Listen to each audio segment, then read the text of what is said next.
Festerson. Goodwin. Harding. Here. Hug. Melton. Rowe. Mr. President. Here. Please stand for Pledge Allegiance and remain standing. I will make opening remarks.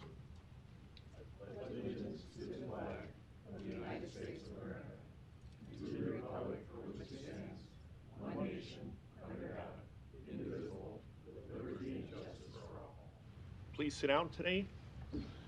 Good afternoon. Couple brief comments. It is, Brinker and I did the math. The city of Omaha turned 169 years old. It was incorporated on February 2nd, 1857.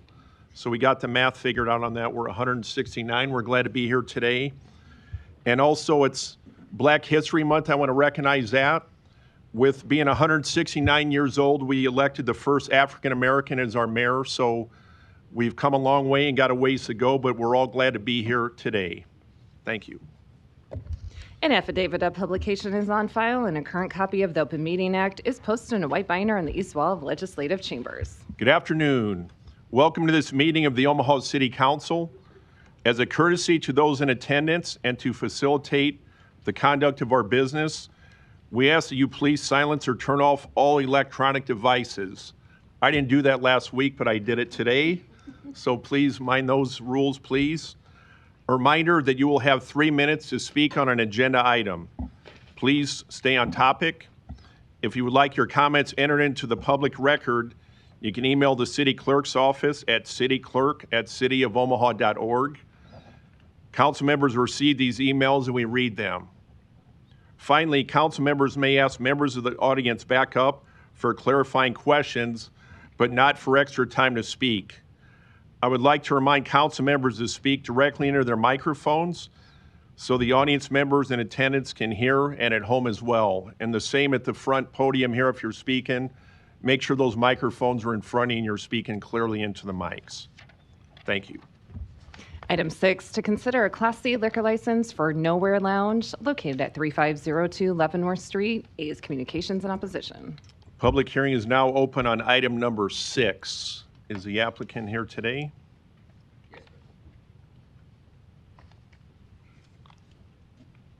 Mr. President, fellow council members, my name is Michael Roberry, address 16172 Spencer Street, Omaha, Nebraska.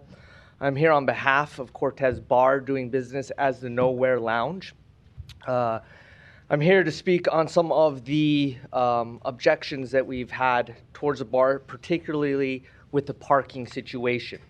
One of the parking situations was a business across the street from where we were located. They were worried about whether or not our patrons were going to leave their cars there overnight. Since they put that in, we've communicated to them and spoke with them and put their mind at ease, saying, one, our bar is not open all day, so the customers coming in and out will not interfere. We open at 3 starting Thursdays. We'll go Friday, Saturday, Sunday, and close at 2. We also discussed with them if a car's left overnight that we'll have towing pick it up and have them towed away. And additionally, we've been discussing a lease agreement with them to use their parking at night. And since then, they have been put at ease. I also saw one other remark saying that there's already a lot of parking issues. We've been in communication with our landlord. There's parking in the back of the Nowhere Lounge, in which we're going to start renting the back of that parking as well. The other portion of this they mentioned was a noise complaint, that a bar can be noisy. We want to make it clear that this is a upscaled cocktail lounge. We totally redid the inside. In addition to that, we're not having music. This is not a party lounge. It's not somewhere where you go get drunk and have an obnoxious time. So we want to make it clear that that is not what this bar is about. If there are any questions, we'd be happy to answer those. Thank you. Thank you. Are there any proponents here today? Sit back down. Seeing none, are there any opponents? Please don't go far. I'll have some questions for you. Public hearing is closed. Councilmember Hug, you're recognized. Would you come back up, please? Yes, sir. In these older neighborhoods, parking is always an issue, unfortunately. And you mentioned that there's a parking lot behind this building, but you don't currently have possession of that parking lot. Not currently. Since the parking issues just got brought up, we're discussing with the landlords to rent out the back of the space. Those are Okay. going, those How many communications going additional well. parking spaces would that be? Do you know how many additional there are back there? You have to come back up to the podium, I'm sorry. Do you know how much parking? It's around 10 spaces. 7 to 10 spaces in the back, and then across the street where we're in discussions for lease of the neighbors' parking, I believe there's another 4 there. Another 4 there. So potentially, you're looking at potentially leasing another 11 spaces, but you don't have leases. Not currently, no. Okay. So we don't know if you are going to be able to negotiate a successful agreement on your behalf. I couldn't say 100%, but we are 99% of the way there on both of those. It's just the second complaint came in today, and that's when we immediately took action to call the landlord and say, hey, can we do the back? We want to make sure that the neighborhood is put at ease, that this parking congestion issue is taken care of. And just because you lease it doesn't mean your customers are going to park there. As in any space. But again, if the customer doesn't park there, there's always those options of towing and getting them away that way. And what's your occupancy permit rated at? I think 65. 65? And we're looking at 11 spaces. Well, unfortunately, or fortunately, it's not my district. I'd have to defer to the councilman of that district, but I certainly wouldn't hesitate laying this over until we have some concrete leases before us. But that's just my opinion. Thank you. Thanks, Councilmember Hug. Can we get your name and address for the record, sir? Rodolfo Cortez. Scoot over a little bit. There you go. Thanks. Rodolfo Cortez, And your address? 17, address for the business of Your address. 1716 Van Camp Avenue, Omaha, Nebraska, 68108. Thanks. We just need to do that for the record. So, Mr. Rubery, is that how you pronounce it? Roberry, yes. So when you said you talked to a business across the street, what business was that? I believe they're the key masters across the street. That's Eric Hansen who Okay. owns it. Okay. I know Eric and Keymasters. When did you speak to him? When did we speak with them? Last week. Last week. Okay. I got some concerns here because I spoke to him yesterday, and I'm taking you at your word. You said you think you're 99% there. That's not the message that I got when I went and walked. So let me walk through me with this for a second. So there's Keymasters there. They have spots on the west side of their building, I believe. Is that correct? Yes. Okay, and that's their business spots, or is that leased? I think so from their business, they lease those. Yep, okay.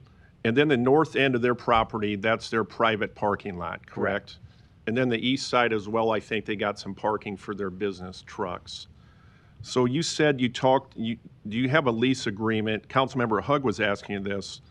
And I drove by there again. I know the lay of the land well, but I drove by with one of my colleagues today. The north end of the antique shop, are you saying that you're going to lease spots for parking at the lease for the antique shop? Yes. Yeah, behind, Okay. right, but there's parking behind. On the north end, right? Correct. Okay. So do you have an agreement in place to lease that parking? No, as I said, we just got the second complaint today, and that's when we reached out to our landlord to say, hey, can we start? Okay. And I know we spoke on the phone when it came through in December, and I had asked you to reach out to the businesses in the neighborhood and the neighborhood association. Did you guys reach out to the Leavenworth Neighborhood Association? Did you reach out to anyone besides? No, just the key Okay. masters. And I know you want to be a good community partner, but I'm not comfortable supporting this today until at least you're making assertions that you're 99% there with these leases. And that clearly isn't what I was told yesterday when I left my council office. I stopped by there on the way home. I walked around and I talked to Mr. Hansen, who they've been there a long time at Keymasters, and they're not against your business, but the parking is a concern. And since you brought up that you're 99% there. That's not what I'm being told. So I'm not comfortable supporting this. I'd like to, do we have time to lay this over?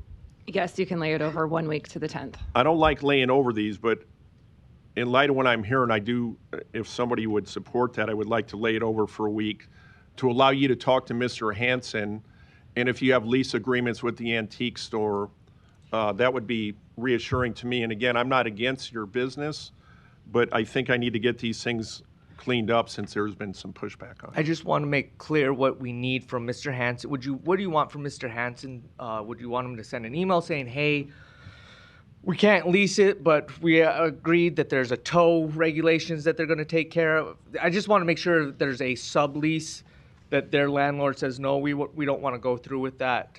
I would like you to work out if there is any agreement with Keymasters, just get that in writing. Yeah, I mean, I don't need it in blood oath or anything, but I want a good reassurance. As we talked on the phone in December, you want to be a good neighbor and a good partner, and you're investing in the community, which is great, but let's not start this on a rocky path at the beginning. So I'd like to at least give you a week if you could get that assertion from Absolutely. the antique store there next to you and also Keymasters. We can do that. Okay, thank you. I appreciate it. Motion and a second, no further lights. Thank you. Roll call. Festerson. Yes. Goodwin. Harding. Yes. Hug. Melton. Rowe. Mr. President. Yes. Motion passed 7-0. Thank you. Thank you. Item 7, to consider a Class C liquor license for Supermercado Nuestra Familia located at 2323 L Street. Public hearing is now open on item number 7. I believe we have Ms. Davenport on Zoom. Is the applicant? Yes, I am. Can you hear us okay? Yes, can you hear me? Yep. Can we get your name and address, please? Yes. I'm Cindy Davenport, and my address is 10429 White Road, Ravenna, Michigan, 49451. Thank you. Are there any proponents here today on item number 7? Seeing none, are there any opponents? Public hearing is closed. I just blocked you, Ron. Ron, Mr. Hug, you are recognized. Good afternoon. What always gets my interest on any liquor license in my district is if there will be sale of individual liquor, like those small, they call them shooters, and single cans of alcohol, single cans of beer, single cans of whatever. Some of the family fairs I know are selling singles, but do you intend to be selling singles with this property? We would sell similar to what our other locations do sell, unless that's an issue and a concern, then we can discuss that. Well, it's a concern of mine, because once they go out your door, there's literally no control once they go off your door, and you're reasonably close to a high school. Would that be something you'd be voluntarily willing to do, is to restrict the sale of single liquor items, single Are you cans of talking beer? about, just for, I was gonna say for clarity, the little, couple ounce Yeah, those things. liquor, those are what you're referring to? Yeah, and the single cans of beer under, what's the definition, Madam Clerk? Okay, so our typical amendment is no single sales of beer or no single sales of distilled spirits of 1.7 ounces or less. Yeah, that's something that the retail team can. Okay, so you would be voluntarily in agreement that we could put that restriction on this license? Yes, and I do have a question regarding that. If at a future date we get like a lot of requests regarding around that, can we come back to the commission and discuss that again? That would be a commission level decision, yes. Okay. Yes, we would be willing to not carry the smaller 1 point. Okay, whatever so ounce Madam Clerk, bottles. what would the procedure be to amend this at this point in time? So there would be an amendment with that no single sales of beer or no sales of distilled spirits of 1.7 ounces or less. And then if that's approved, it would be approved as amended. So there'll be two So votes. I'll make the first motion to amend to reflect prohibiting single liquor items, including beer. Second. Is that clear enough for you? need to say 1.7 Yeah. ounces or less and. Madam, Okay. Okay, so the amendment will be no single sales of beer or no sales of distilled spirits of 1.7 ounces or less. What would, and what would the ounces on the beer be? I think it's this. No single 1.7 sales of beer, liquor. which is the, I think the 12 ounces cans. I'm sorry? The 12 ounce cans is my understanding. I think it was, is it less than the 20, 30, 32 ounces? No single sales of beer. 32 ounces of beer. Oh. The second one, Eliza? I thought it was this. No, he said beer. Yeah, that's got beer. 32 and less. This is airplane shooters, though. Yeah, but that's, we used to have 5 milliliters of airplane shooters also. Okay, so it's that one? That's the one we always Okay, use, yeah. my apologies. The amendment is no sales of single containers less than 32 ounces of beer and 375 milliliters of liquor. 375 milliliter. Okay, so that's the amendment. No Okay. beer items 32 ounces or less, and 3.375 milliliters of alcohol. It's done already. Yeah, if you have to, something like this, do it ahead of time. It would be helpful to tell Ken before to, understood. Any other comments? So are we clear on what your amendment is? I'm clear on what my amendment is. Madam Clerk, can you read it one more time so we are crystal clear, and then I'll recognize Councilmember Melton? I sure can. Okay, no sales of single containers less than 32 ounces of beer and 375 milliliters of liquor. So that is a motion for Councilmember Hug, correct? Correct. Can we get a motion or a second? Okay, so we had a motion and a second. And Councilmember Melton, you're recognized. Yes, I just want to make sure that the applicant understands Yes. what she's agreeing to. Okay, because we kind of changed it there and then changed the ounces. So are you comfortable agreeing to that at this time? At this point, yes. Okay, thanks. I just wanted to make sure we weren't skipping past you. All right, thank you. No thank further, you. no further lights. Roll call. Festerson. Yes. Goodwin. Harding. No. Hug. Yes. Melton. Rowe. Mr. President. Yes. Motion passed 6-1. Motion and a second. Roll call as amended. Festerson. Yes. Goodwin. Harding. No. Hug. Yes. Melton. Rowe. Mr. President. Aye. Motion passed 6-1. Item 8, to consider a Class C liquor license for Very Important Pizza located at 2502 Farnham Street. The public hearing is now open on item number 8. Applicant, good afternoon. Good afternoon. Dylan Espinoza, Very Important Pizza, like she said, just up the street here, 2502 Farnham. Going to be a pizza parlor. Yeah, I guess, I don't know how much information you want about the entire thing. 7 beers on tap, 3 batched cocktails is the goal. It's not going to be a bar in the sense that you can't come in and get a Jack and Coke or a gin and tonic. It will be 3, like I said, 3 batch cocktails, 7 beers on tap. Yeah, for years I had been running until this Koji out at Countryside Village. Dave owns that spot. I was running that for him. He has a liquor license at a couple different spots. Prior to that, I had my own pizza shop in Seattle for some years. Sold liquor. The liquor license wasn't in my name. It was in my business partner's name. But yeah, so got some history with it. Open ideally 11 to 10 most days, 7 days a week. So it's not going to be,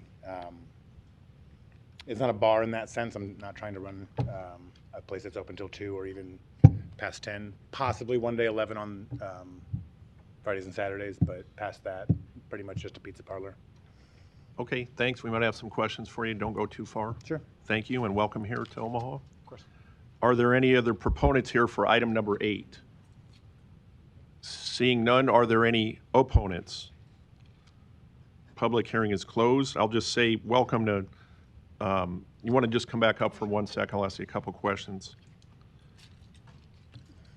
So when do you plan, and are you open running now? No, no, no. Okay. Things go well, maybe last week of February, first week of March. Okay. Um, And what kind of pizzas you got? a New York style. Okay, thick?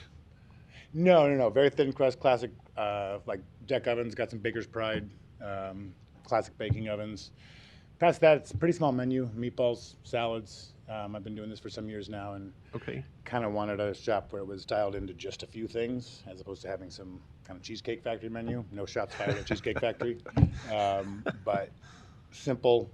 You know, dial in what you do well and do that. Okay. And you will be open for lunch, as you said, by your hours, so. The goal is to be 11 to 10 every day. Okay.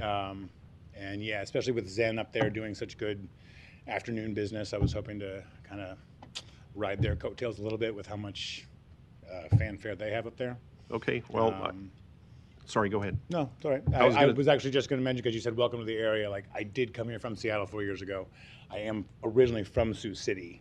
Okay. And so it's like I'm from the area. Omaha we vacationed here.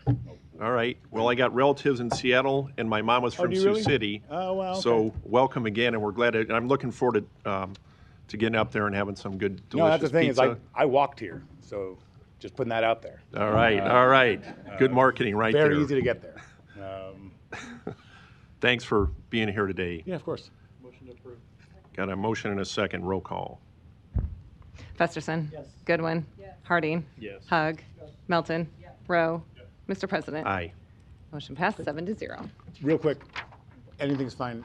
Is the decorum here that I should stay to the end, or You're good. I'm in the middle of painting, as you might have noticed? You can So take care of business. I appreciate that. Good luck. Items 9 through 14 can be considered together for Antler View West, located southwest of 192nd Street and West Maple Road. Planning Board and Planning Department recommend approval. Items 9 through 11, ordinances to rezone this property from AG District to DR District, R7 District, and MU District. Item 12, an ordinance to approve a mixed-use district development agreement. Item 13, a resolution to approve the final plat. Item 14, a resolution to approve the subdivision agreement. I will open the public hearings for items 9 through 14. Is the applicant here today? Good afternoon. Good afternoon. My name is Andrew Coster with Thompson, Dreesen, and Dorner, 10836 Old Mill Road. Here on behalf of the client, we're the civil engineers for the project. I'm available for any questions. Thank you. Are there any proponents here on items 9 through 14? Seeing none, are there any opponents? Public hearing is closed. Motion and a second. Roll call. Festerson. Goodwin. Harding. Hug. Melton. Rowe. Mr. President. Aye. Motion passed 7-0. Item 15, an ordinance to rezone property located at 7400 Western Avenue from R3 District to R5 District. Planning Board and Planning Department recommend approval. Public hearing is now open on item 15. Applicant here, good afternoon. Good afternoon, members of the council. Joe Zadina, 17516 Rigg Street, here on behalf of the applicant to answer any questions.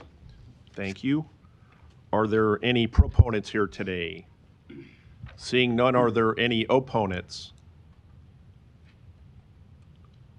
Public hearing is closed. Councilmember Festerson, you're recognized. Thanks, Mr. President. Just one question for you. I believe this item represents 6 new tennis courts at Creighton Prep. Yes, sir. On the green space that kind of fronts Western Street there, Western Ave. Currently used for lacrosse and practice, right? Yes, sir. Yeah. I think it's a welcome addition. I've had support from the neighbors on it too. I was interested in an update on the rest of your project there. Quite a few things happening there from a campus perspective and the athletic facilities in the back. Correct. Any update on those timelines? Well, I can say that part of the rezone was to allow some additional impervious. The Jesuits are moving out of the quarters, and they're going to master plan kind of that south end, which is underway with RDG planning. And so I'm today speaking probably about the tennis courts and maybe a future parking lot. They're considering a performing arts addition, but there's master planning currently ongoing when the Jesuits do leave the residence. Great. Well, sounds like good progress. Motion to approve. Got a motion and a second. Roll call. Festerson. Yes. Goodwin. Harding. Hug. Melton. Rowe. Mr. President. Aye. Motion passed 7-0. Item 16, an ordinance to amend the boundaries of the MCC overlay district to incorporate into that district the property located at 4910 L Street. Planning Board and Planning Department recommend approval. Public hearing is now open on item 16. Is the applicant here today? Are there any proponents here for item 16? Seeing none, are there any opponents? Public hearing is closed. Got a motion and a second. Roll call. Festerson.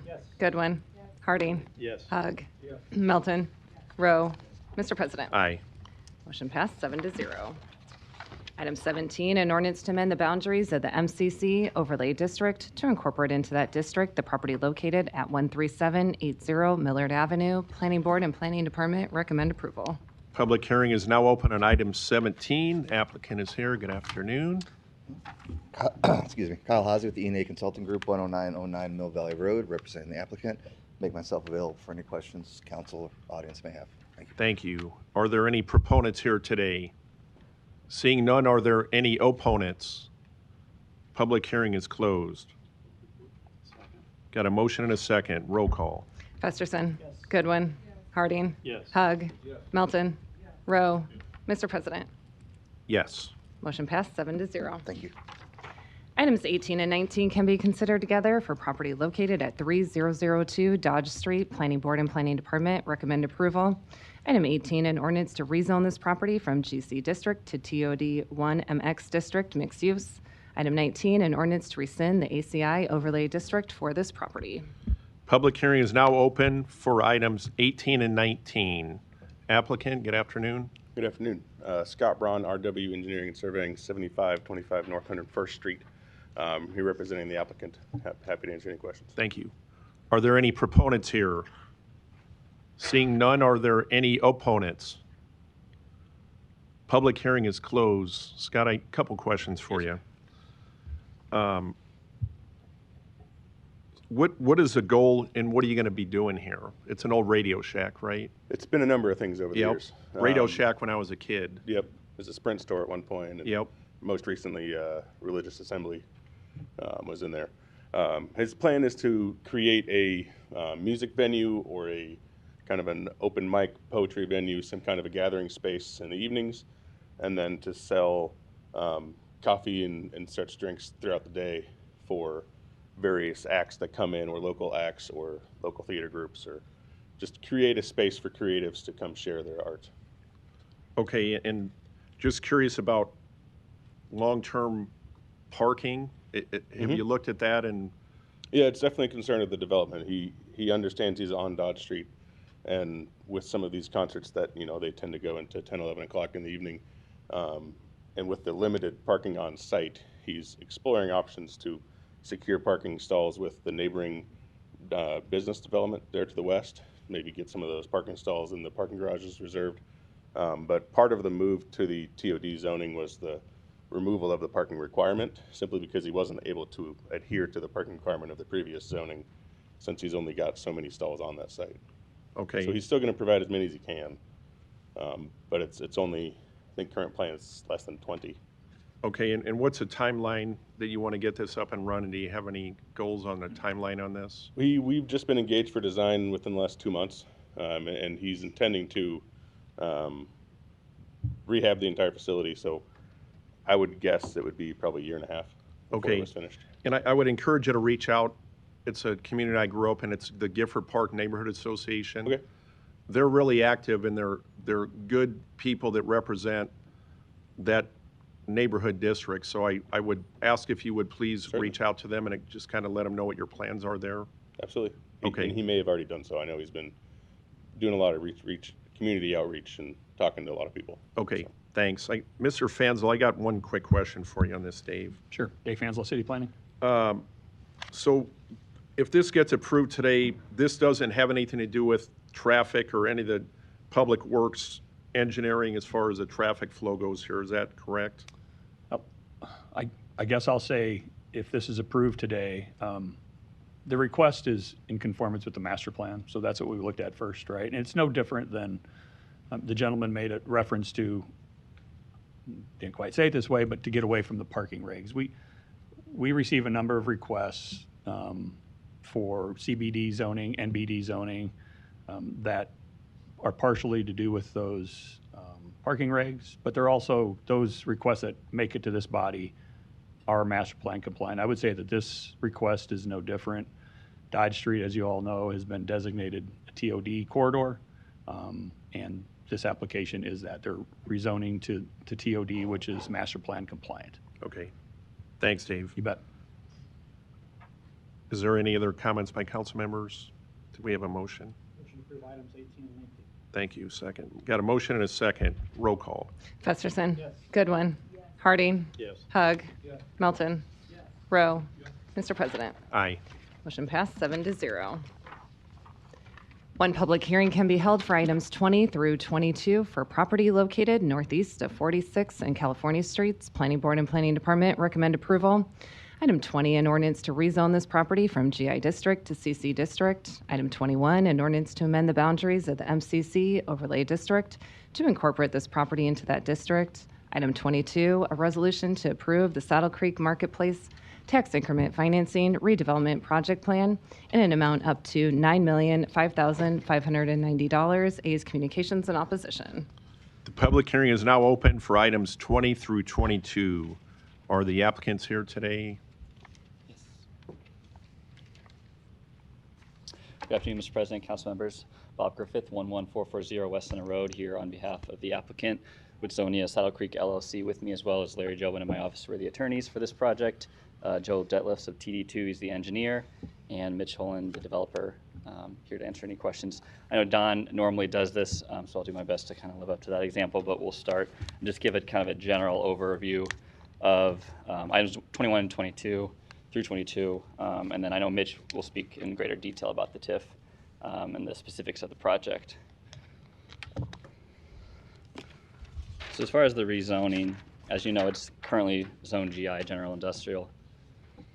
This is the site right here, and then around it, the red is general, or is CC, and then down here some MCC overlay. So that's what this request is for, to kind of come more in compliance and conformance with what is around the area. I think we can agree that general industrial currently is a bit outdated. It doesn't really make sense for this site and for what the intent of this area is, and along with the master plan's intent. So I think the neighborhood and the neighbors would agree that maybe a general industrial use is not the best, and so that's part of the impetus, is to bring that more into conformance. As far as item 22, which is the TIF, I'll just go over it generally. This is a 5-phase plan, with phase 1 in the southwest corner here being a 4-story apartment building, including a total of 138 units, 2 levels of covered parking. Phase 2, as you can see, if you recall, this is the family fare grocer. That will be intended to be 3 commercial bays and with 3 tenants. Phases 1 and 2 will likely kind of go together, with the intent being that this spring we'll start some demo and move forward with those. Ideally, this will all wrap up with phase 5 being the last phase here up in this corner, end of 2030. So it's a long-range project, a total investment by Woodsonia Saddle Creek of over $100 million. They're very invested in this piece of ground, in this project. They feel strongly about it. Total mixed use multifamily units include 223. It is market rate.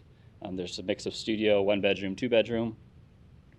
The 60,000 foot box retail I mentioned, but then also approximately 7,500 of smaller retail space. Total TIF request that we're asking for today is $9 million. We're also asking for some EEA funding and a little over $12.5 million. Just for context, I know there's, as is expected, there's some affordability questions. Those deals are difficult. This particular project does not include an affordability aspect, but the ROI, inclusive of TIF and EEA, is only about 3.5%. So this is a tight deal. The way that it doesn't happen without the EEA and the TIF funding. It's essential to make this deal possible. Maybe to offset some of that, there's almost $1 million of public improvements. That includes landscaping, new sidewalks, increased walkability, safety, things like that, as well as just a general kind of revamp of the area and these buildings. So happy to answer any questions. Myself and the team are here, and I know Mitch will have the ability to walk through the project in greater detail and answer your questions as well. Thanks. Are there any proponents here today? Afternoon, Don Seaton, Omaha City Planning Department. Robert Griffith gave a pretty good overview of the project. I don't have an awful lot to add. I would like to reemphasize that EEA is going to be one aspect of this project. The agreement for both the TIF and an agreement for EEA will come back, so there'll be another opportunity for a public hearing on this project. Again, the TIF support is $9,005,590. It's maybe worthwhile to take a look at a couple pictures of the site. The phase 2, that's the big box retail building presently occupied by Family Fare. Robert didn't note, I don't believe, that Family Fare has made a decision to leave the site and their lease, and that's completely separate and independent, a decision they made separate from this project. This is a retail strip mall along the western edge of the site. And this is the other existing building on the site, retail strip mall right along Saddle Creek. This project has been reviewed and approved by the TIF committee. It's been reviewed and approved by the city planning board.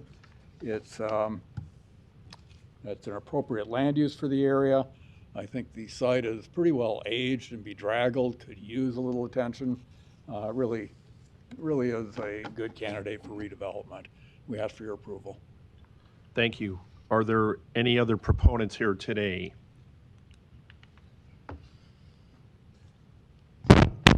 Mitch Holen, 20010 Manderson Street, Elkhorn, Nebraska 68022. I'm the developer of the project. Just a couple things. I think Don and Bob did a good job, but wanted to thank staff just for their efforts on this project. This has been a project that's been in the works for the better of 2.5 years. I think we started looking at this site when we were under due diligence efforts with our project at 39th and Dodge, which is just about a mile north of this. That was 138 units. That was the old Travel Inge Lodge site, which had a lot of fun stories to it. But we've held countless meetings with staff. I think our first plan on this project that we discussed with staff probably 2 years ago was all multifamily. That was kind of the original concept. But as we advanced discussions both with staff, the neighborhood, some stakeholders, as well as a few key tenants, it was important to us to try to keep this a mixed-use project. So not just multifamily. We wanted to keep commercial, we wanted to keep retail, and I really think that's the plan that's before you folks today. So obviously we're excited to be hopefully moving forward. I'm happy to answer any further questions on the development that the council might have. But it's obviously a tired site and we want to kind of breathe new life into it. So that's really the intent, but happy to answer any questions. Thank you. Are there any other proponents here today? Seeing none, are there any opponents? Excuse me there,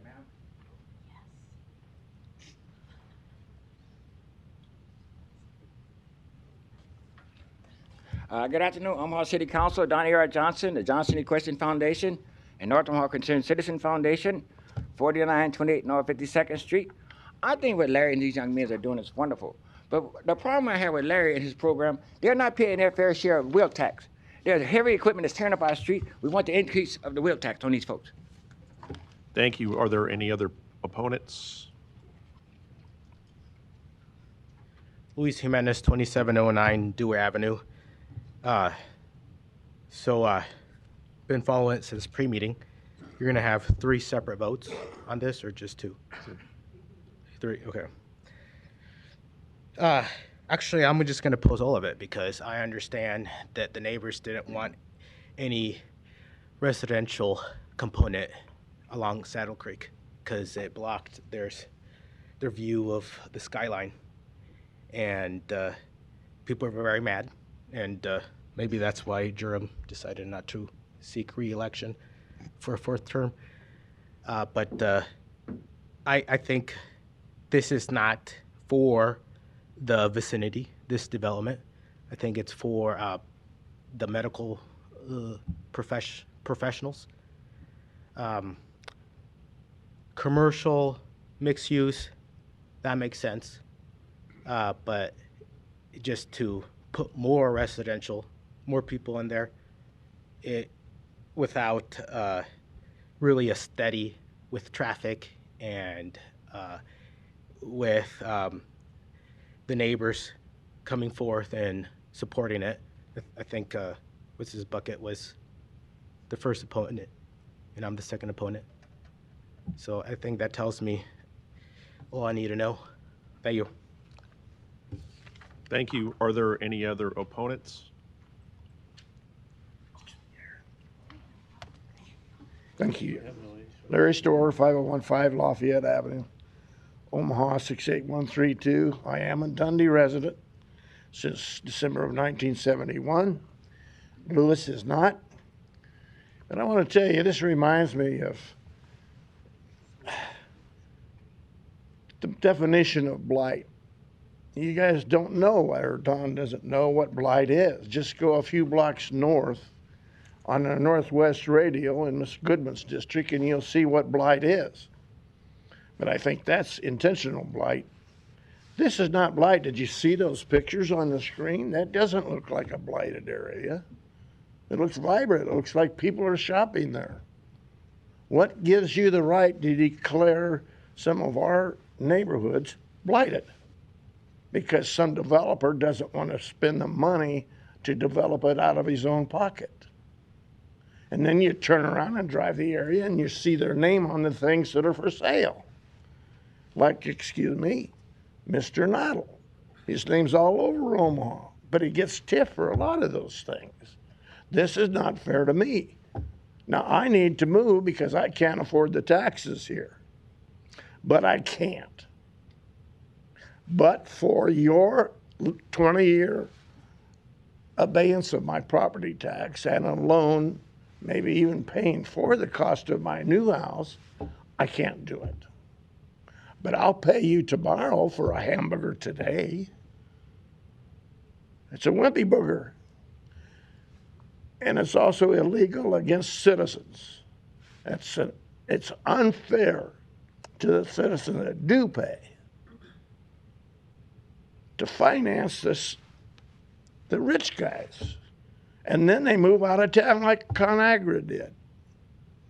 And you guys blew all those beautiful apartments up downtown Omaha. You could have had those for so-called affordable apartment, affordable housing. You could have even put up the homeless there. And the railroad cars could have traveled around Omaha. But no, you got to let somebody that says, I can't afford to do it, but for TIF, come in and do it. Well, you better get busy on the Northwest Radio Highway before it gets burned down by the homeless, which are no longer there, the Somali community that is. Drive that area up for about 3 hours, a couple times a time. You'll see what I'm talking about. It's a hazard. That's blighted. Thank you. Are there any other opponents?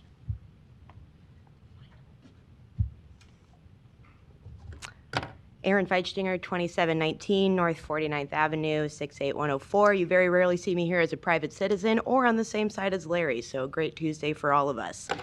I'm a member of the neighborhood who relies on family fare for last-minute dinner items, fan of China Palace and the taco truck in the parking lot, someone who's purchased windshield wipers at the Advanced Auto Parts also on this site, and a big fan of the diversity of our neighborhood.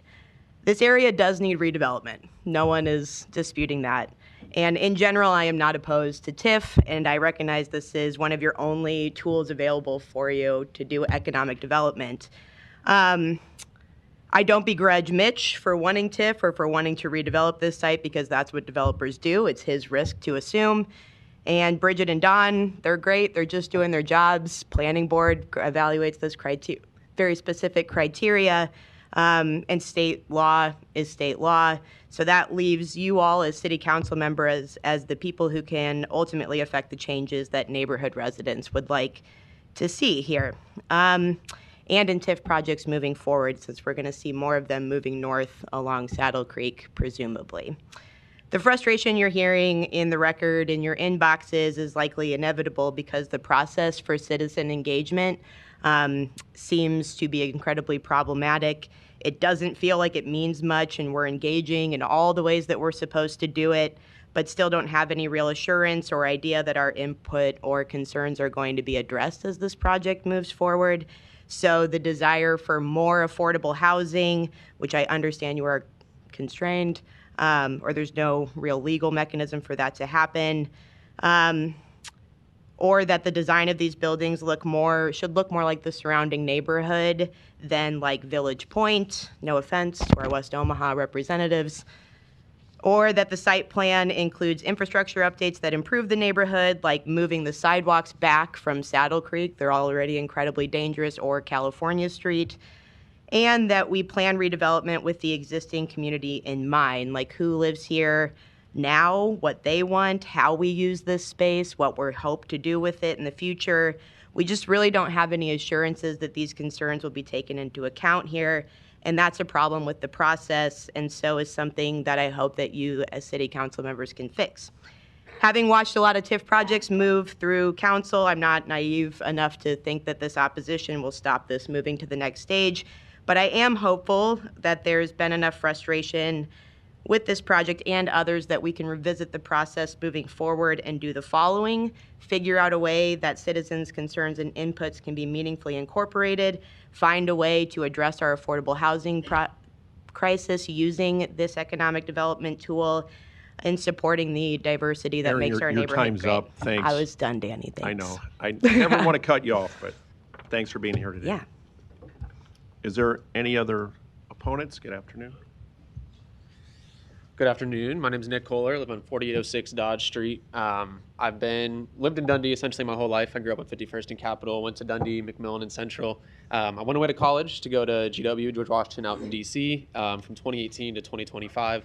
And when I moved back, I saw quite a lot of change in Omaha, some for the better, some for the worst. And I think one thing that really struck me is Omaha has a housing problem, but Omaha has an affordable housing problem. And I think it's very telltale in the Dundee area, the Duke Apartments, which are right west up on the hill on Saddle Creek. Those apartments were put in place almost similarly to my understanding of these apartments here to redevelop and to sort of revitalize. Those apartments, from my understanding, have not filled their vacancy, are still struggling with vacancy issues. And I will say by my research, which, can go from there on. I looked on the website 2 days ago and I saw 40 vacancies on the apartment website. I understand that there are hundreds of units, but it's very worrisome that sort of a luxury apartment that's already there is struggling to fill their doors and to fill their apartments as we speak. Another thing that concerned me, reading articles about this project in place, that studios are starting at, I believe, $1,150 with 2 bedrooms going for $2,450. I know he said that that's market rate, but that is almost Washington, D.C. market rate compared to the Omaha market rate from my understanding. So as I said again, and I want to reemphasize, Omaha does have a housing problem, and I am very appreciative of the mayor's efforts as well as the city council's efforts to get more housing here in Omaha. But as I said, I do not want to see another luxury apartment complex be vacant in a couple of years because we thought it was a good idea at the time. I think it's important to think of the people that are there now, the people that will live there, and the people that will be there afterwards. Thank you all. Thank you. Is there any other opponents?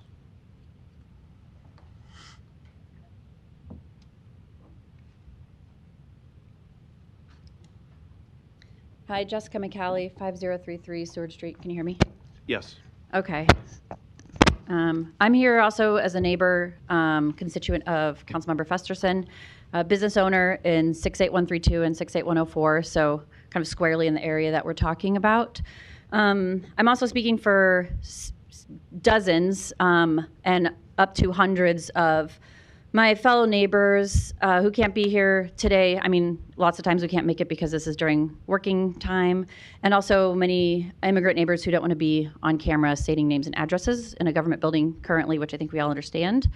I'm also not here just to oppose TIF in general. I think the last couple people who spoke covered the frustration with the process. And then also in our neighborhood, a lot of the opposition is with the affordable housing not being present in this during our kind of housing crisis, but also that the area in question in these businesses, the buildings are tired, but the businesses are absolutely thriving. They are almost majority immigrant owned, and a lot of them are legacy businesses. They've been passed down, and the intention is to keep going for the next however many years, 10, 20 years. Been here for 30 years, 10 years, 20 years, 6 years. I bring that up because in the planning board, it was mentioned that these are mostly transient businesses and mostly vape shops, which is not true at all. They're beloved, thriving businesses. So it begs the question, who is TIF for? Is it for luxury apartments and developers, or is it for our community members? Mitch mentioned that they've been working on this for 2.5 years, and he's engaged with us to an extent. We've organized meetings and tried to get the word out to our neighborhood that this is happening. The timeline is moving incredibly fast. We've been told it seems even faster than normal, so we haven't had a total chance to kind of connect with our council members as fully as we wanted to. This feels very rushed, and if the project's been going on for 2.5 years, right at the end, in between passage from the planning board to city council to say, you know, Mitch has graciously met with us and said, okay, you can submit a design, but do we have any apparatus in place to hold him accountable to the community?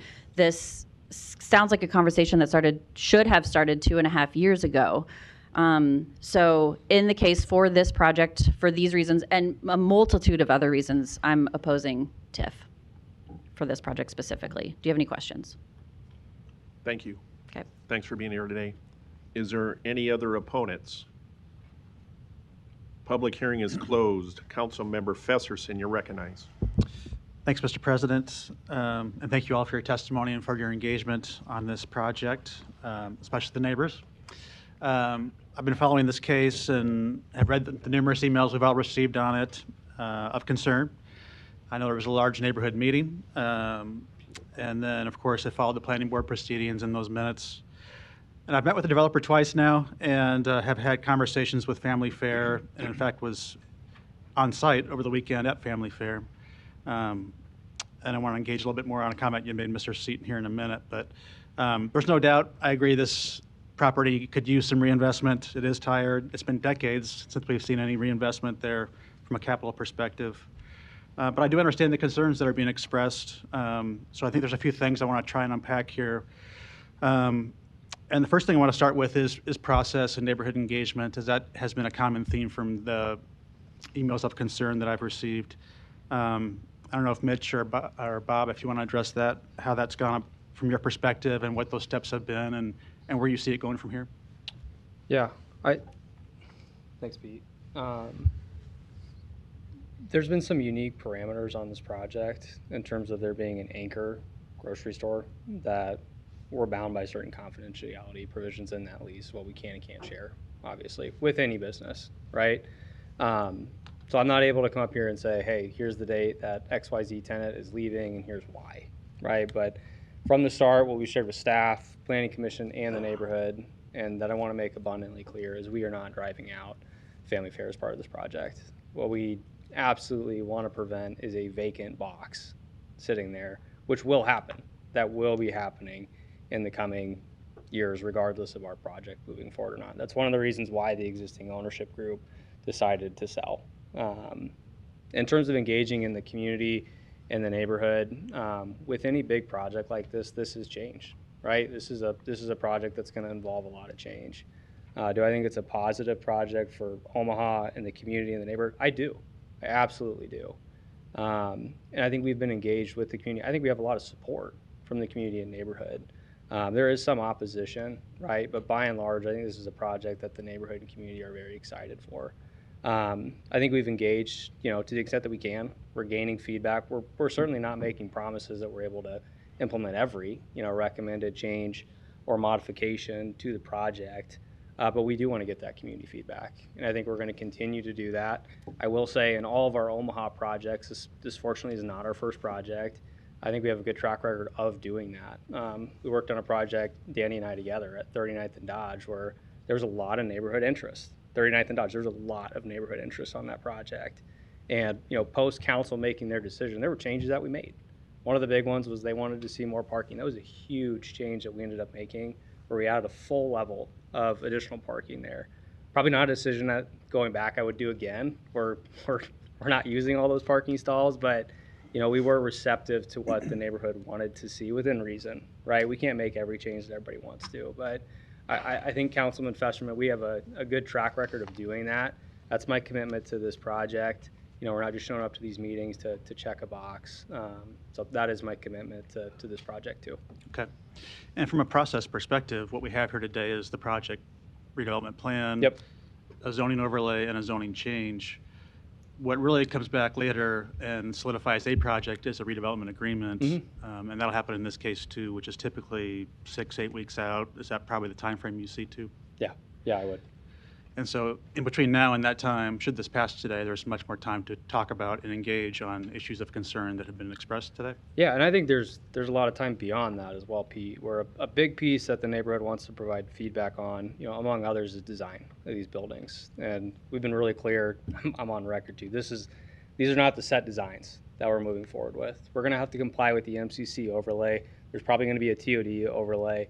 We're going to progress these designs. That's going to kick off once we're approved by you folks, right? So I think there's a lot of time for those designs to be implemented. We have got some feedback to date within the last 3 weeks from the neighborhood. My request to them was, hey, send me what you do want to see, first what you don't want to see, and then we'll see what we can actually implement. So we did receive those. We are going to take those into consideration. I mean, ultimately, I don't want a building that just sticks out down here either, right? And I don't want to build the same apartment complex that we've got 50 of them down here too. So Pete, to answer your question, yeah, the design implementation is going to be well beyond this 6-week period. There's not a rush to finalize that. Okay, thank you for that. I might come back to that here in a second, but you can sit down for a minute if you want. I'll just have a comment on affordable housing too. That was another common theme I heard of concern and of interest, and I think it's all of our interests throughout the city, because we know we're about 30,000 units short in the next 5 years in our city for affordable housing.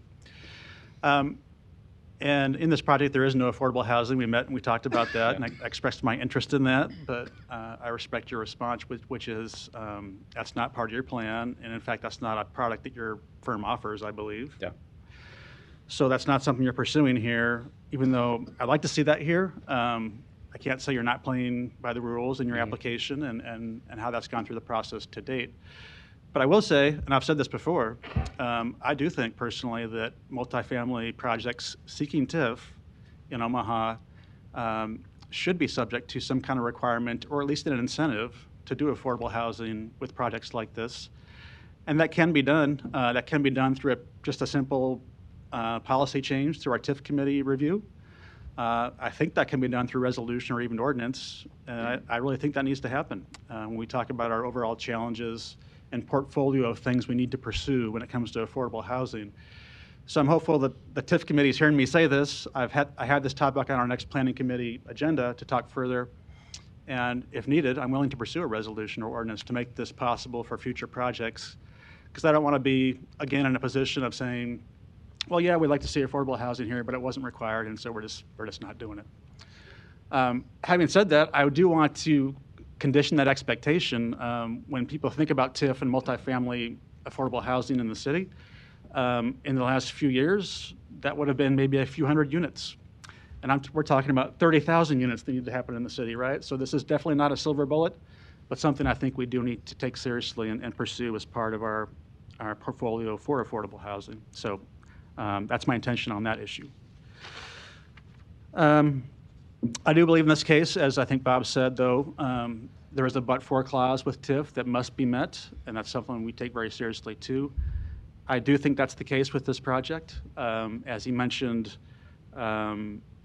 it's not more than maybe 2.3% or maybe a 3.5% ROI, even with those incentives. And frankly, that's a lot lower than I've seen from most any other project I've seen come through with incentives. So I believe that's the case, and I believe you are meeting that test as analyzed by the planning board and the planning department to this point. I want to talk about a few site details now that we started to brush upon in your first response there.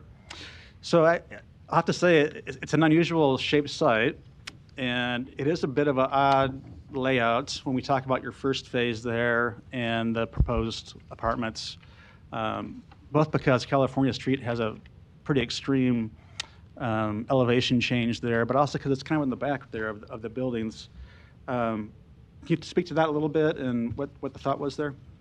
Well, I don't know who put this building on crooked 20 years ago, but that's honestly been the biggest challenge of this site. We've got Joe with TD2 here. We've spent numerous hours trying to figure out how to put this site together. Why that building was placed at an angle, I don't know. But it has created some challenges with maximizing the density.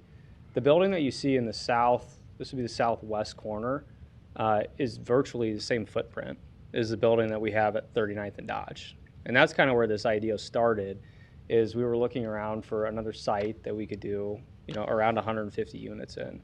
The grade change is one of the challenges, but we're also trying to really use that in terms of the building design. So if you look at that today, 46th Street is almost 20 feet above where the loading dock is for family fare. And what we're going to do is 2 levels of underground structured parking that are going to be buried into that hill. So instead of you seeing those typical 2 levels and then the 4 stories on top of it, those 2 levels are going to be buried. Where today we are going to get rid of the loading dock access that goes off of California Street. That's a mess, and I think that's a major benefit as well. That will then serve as the entrance to an underground parking garage for the first level. The second would come off of 46th Street, if you can keep pointing at that, if you can see right here. So that would enter the second sub-level of parking, and then units would then be on grade with the corner of 46 and California Street. So today, it's about 1.5 acres of just slope ground. As you move further or north on 46th Street, we are going to do a small row house project, which mirrors the exact type of units that are on the opposite side of 46th Street today. So if we were looking at an aerial, you would see right about here, I think there's 10 or 15 row houses that are there. So our intent is really to maximize an area of ground that isn't currently being utilized at all. The challenge with that, though, Pete, that I want to go back to on the use of TIF in this case is I have almost $5 million of retaining walls, geopiers that I don't have if I develop another site. That's why we're ultimately pursuing the use of TIF on this one. So I think it's a great use of that piece. In terms of the existing family fare box, what you don't see today is we're actually going to lop off the front, call it 20 feet of that building, which is all mezz space and then offices. So that's all going to come off. We're going to shift that building back a little bit, and then we'll do new storefronts on each of those for 3 to 4 tenants in that space. And then our future phases, so phase 3, 4, and 5, meaning the existing multi-tenant building on the west side, hopefully a new restaurant user on the north, and then the existing multi-tenant building on the east side would all go as we recruit new tenants to those spaces. Okay. And then the parking lot is the other one. Yeah, I want to come back to that in a second. Can you speak to the materials on the multifamily building? And that's of concern that it's consistent with the character of the neighborhood. Yeah. We had the same conversation across the street with the Duke many years ago. Still flexibility there in terms of your final designs? Yeah, absolutely. I mean, we've got a general schematic design that's included in our TIF application. I mean, we ultimately want to build, a Class A community that we represent in our application. But in terms of what that final design looks like, it's very in flux at this point on that piece. Okay. I think that's good for, additional conversation and input on it. So back to family fare for a second. And Don, I might call you up for a minute because I know there's only so much you can say. But I'm pretty confident I heard in your remarks that family fare has told you they are in fact leaving. Can you repeat that comment? I haven't spoken, Don Seaton, City Planning. I haven't spoken to him directly and personally, but that's what I've been told. Okay. And that's my I understanding. did speak with them directly and personally, and I wouldn't say they told me that, but that was my clear impression from our conversation, even though I expressed to them the interest of supporting family fare and having a grocery store there, which I think is very important to the community and in many of our districts. I believe, this is just me talking, that their current lease goes through 2028, but if I had to opinion on my conversation with them, I would say they don't intend to stay there until 2028, unfortunately. So let's come back to that building then. Mitch, you said that building does not get demolished, right? You're just talking about the front part being removed? Yeah. I mean, for all intents, we're redoing the entire building with the exception of the structural components. So new roof, new mechanical, new electrical. It'll have an entirely new facade, both east, west, north, and south. And then we're going to relocate the loading docks. Instead of being on the south end of that building, they will now be on the east side of that building. So overall, it'll look like a brand new building. And when would that work start on that phase? We would plan to start that in 2026. In our conversation in your discussions with Family Fare or any other potential grocer, you'd love to have one of them stay in that building, right? And that'd be your interest? 100%. Yeah. Okay. Let's talk about the surface lot a little bit. I do think one of the benefits of what we have on the agenda today is the zoning change and the overlay, because when you do that, we take this to GI, I just lost the designation here. We change it from general industrial, which is very positive, because you don't want something general industrial happening on this property in the long term. And then the MCC overlay is what controls parking lot landscaping and things like pedestrian-friendly improvements and things of that nature. So I want to talk about that a little bit. That surface lot right now is essentially a heat island. And there's a lot of parking there that doesn't get used. Can you talk about what will change there with this proposal? I mean, the biggest piece is there are no landscaped islands there today. It is just a sea of asphalt. So what we'll do is completely tear out that existing parking field and put in brand new lighting, brand new parking, all brand new landscaped islands and medians. And a big piece of what we want to do is connect 46th Street to the project. So today, if you go there, it's chained off. And there's a huge grade change as well. So you're walking around to Saddle Creek to get in. So you'll see here on the west side, we want to add a new pedestrian connection point to 46th Street to allow folks to come from the neighborhood or 46th Street, both the people living in our apartments and those in the neighborhood, down into the commercial and retail area. And then I always forget the name of the trail. Somebody here could probably chime in. I'm looking at you, Dave. I don't know why, but we are adding a new trail system on California Street that'll go along that path as well. Okay.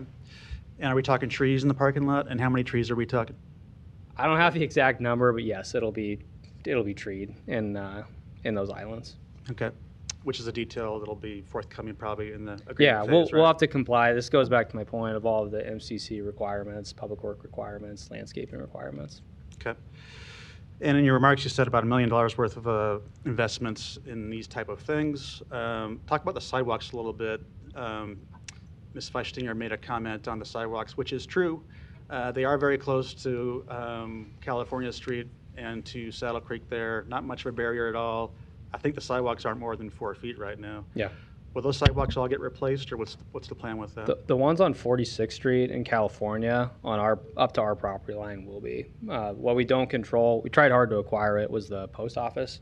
So we won't touch any of their property or their right of way. But the ones on 46th Street in California will be as part of our project.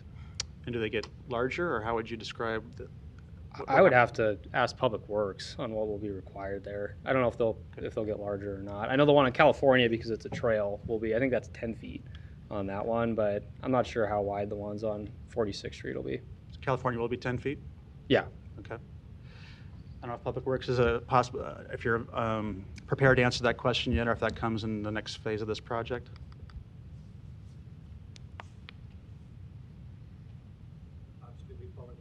Bob Stubbe, Public Works. So yeah, 4 foot is not an acceptable sidewalk width anymore. I think it's 5 foot is the minimum sidewalk width that would be required. So we'll probably see what would be 5 feet on 46th Street there, but then the 10 feet on the California? Yeah, everything from the standpoint of sidewalks, trails, all meet current standards. Yep. And then I presume 5 feet on the Saddle Creek portion of your property? For that, when that next phase goes, yes, that'd be upgraded as well. Yep. That's my post office too. And there, I see people struggling, pedestrians struggling in there every day, but I realize that's not part of your project here. That's a federal situation we're talking about there. Okay, I want to talk briefly about the other tenants here. That is a concern of mine too. And we're talking businesses like China Palace and Hello Nepal. There's Lee's Beauty Supply. There's a Papa John's, and then a Sudanese business also along Saddle Creek there. No one's lease is being ended as a result of your project, right? That's correct. In that strip mall and in the building that is near Saddle Creek, those are phases 3, 4, or 5. What year are we talking in terms of when those things would start to happen? I wouldn't expect, I mean, where nobody's going to be impacted is the new building up on the north end, which that could end up being a 10,000 square foot multi-tenant building, depending on the tenant base we get there. And also an opportunity for relocation for some of these tenants as well. The challenge that you have is these two buildings on both sides, they're obsolete. We've got maintenance nightmares on those. We're just not going to be able to keep them long term. I don't want to keep them long term. But those are planned for 2029 and beyond for those two pieces. But as you touched on, nobody's leases are going to be impacted as part of those projects. Okay, so nobody's being evicted, and you wouldn't see work on those potential buildings until about 2029. Correct. So plenty of time to further engage those business owners and have those conversations, right? Yeah, and the building on Saddle Creek, we've had a couple tenants come to us that would like to get out of their leases. So when we use the word transient, that's more of the reference that we're making to those types of uses. Okay. All right, I think we have some other lights on here, so I'll yield the floor for now. One last thing, though, in terms of engagement, you've committed to engaging on that, should this pass today, and continuing that conversation. There has been some interest expressed around continuing cultural engagement with these business owners and the neighborhood, even things like farmers markets and such. These aren't things that would be in a redevelopment agreement, but are those things that you'd be open to in terms of your relationship with the neighborhood? Yeah, and that was, we had a great meeting on the 17th of December, and items like a farmer's market are absolutely things that we're going to entertain. The parameter that we're going to have is there are national tenants that we are trying to recruit to those sites, and a lot of times they file their own declaration and covenants on what you can and can't do. So there will be parameters we have to work around. That's why we can't outright commit. Sure, we'll do a farmer's market, but I would like to be able to do those things. I mean, who doesn't want a farmer's market next to their multifamily community? I mean, it's a natural amenity. So to the extent we can, yeah, we want to be able to do those things. Okay. Thank you. Thanks for the engagement on this. I appreciate it. As I mentioned, I think the rezoning of these properties and the overlay are very positive to all the things we just talked about there. I think the redevelopment plan will require a lot of these things to occur as well, but the real key will be the redevelopment agreement. So I'm pleased to hear you're still willing to engage in that process going forward and with the neighborhood. And if the neighborhood wants to have any further remarks, I don't know if Jessica or Aaron, would you like to come up and engage on anything I just said yet? All right. I could ask you a specific question if you'd like. All right, come on up. One question for you, which is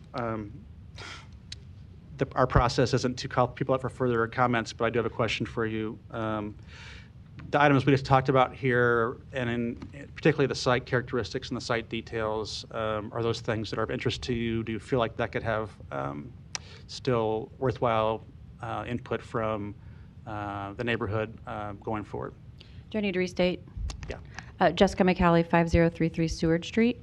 Your question is, are we concerned about the characteristics of the site? Yeah, the many things that we just talked about and that the developer committed to continue to have conversations on. Would that be of interest to you?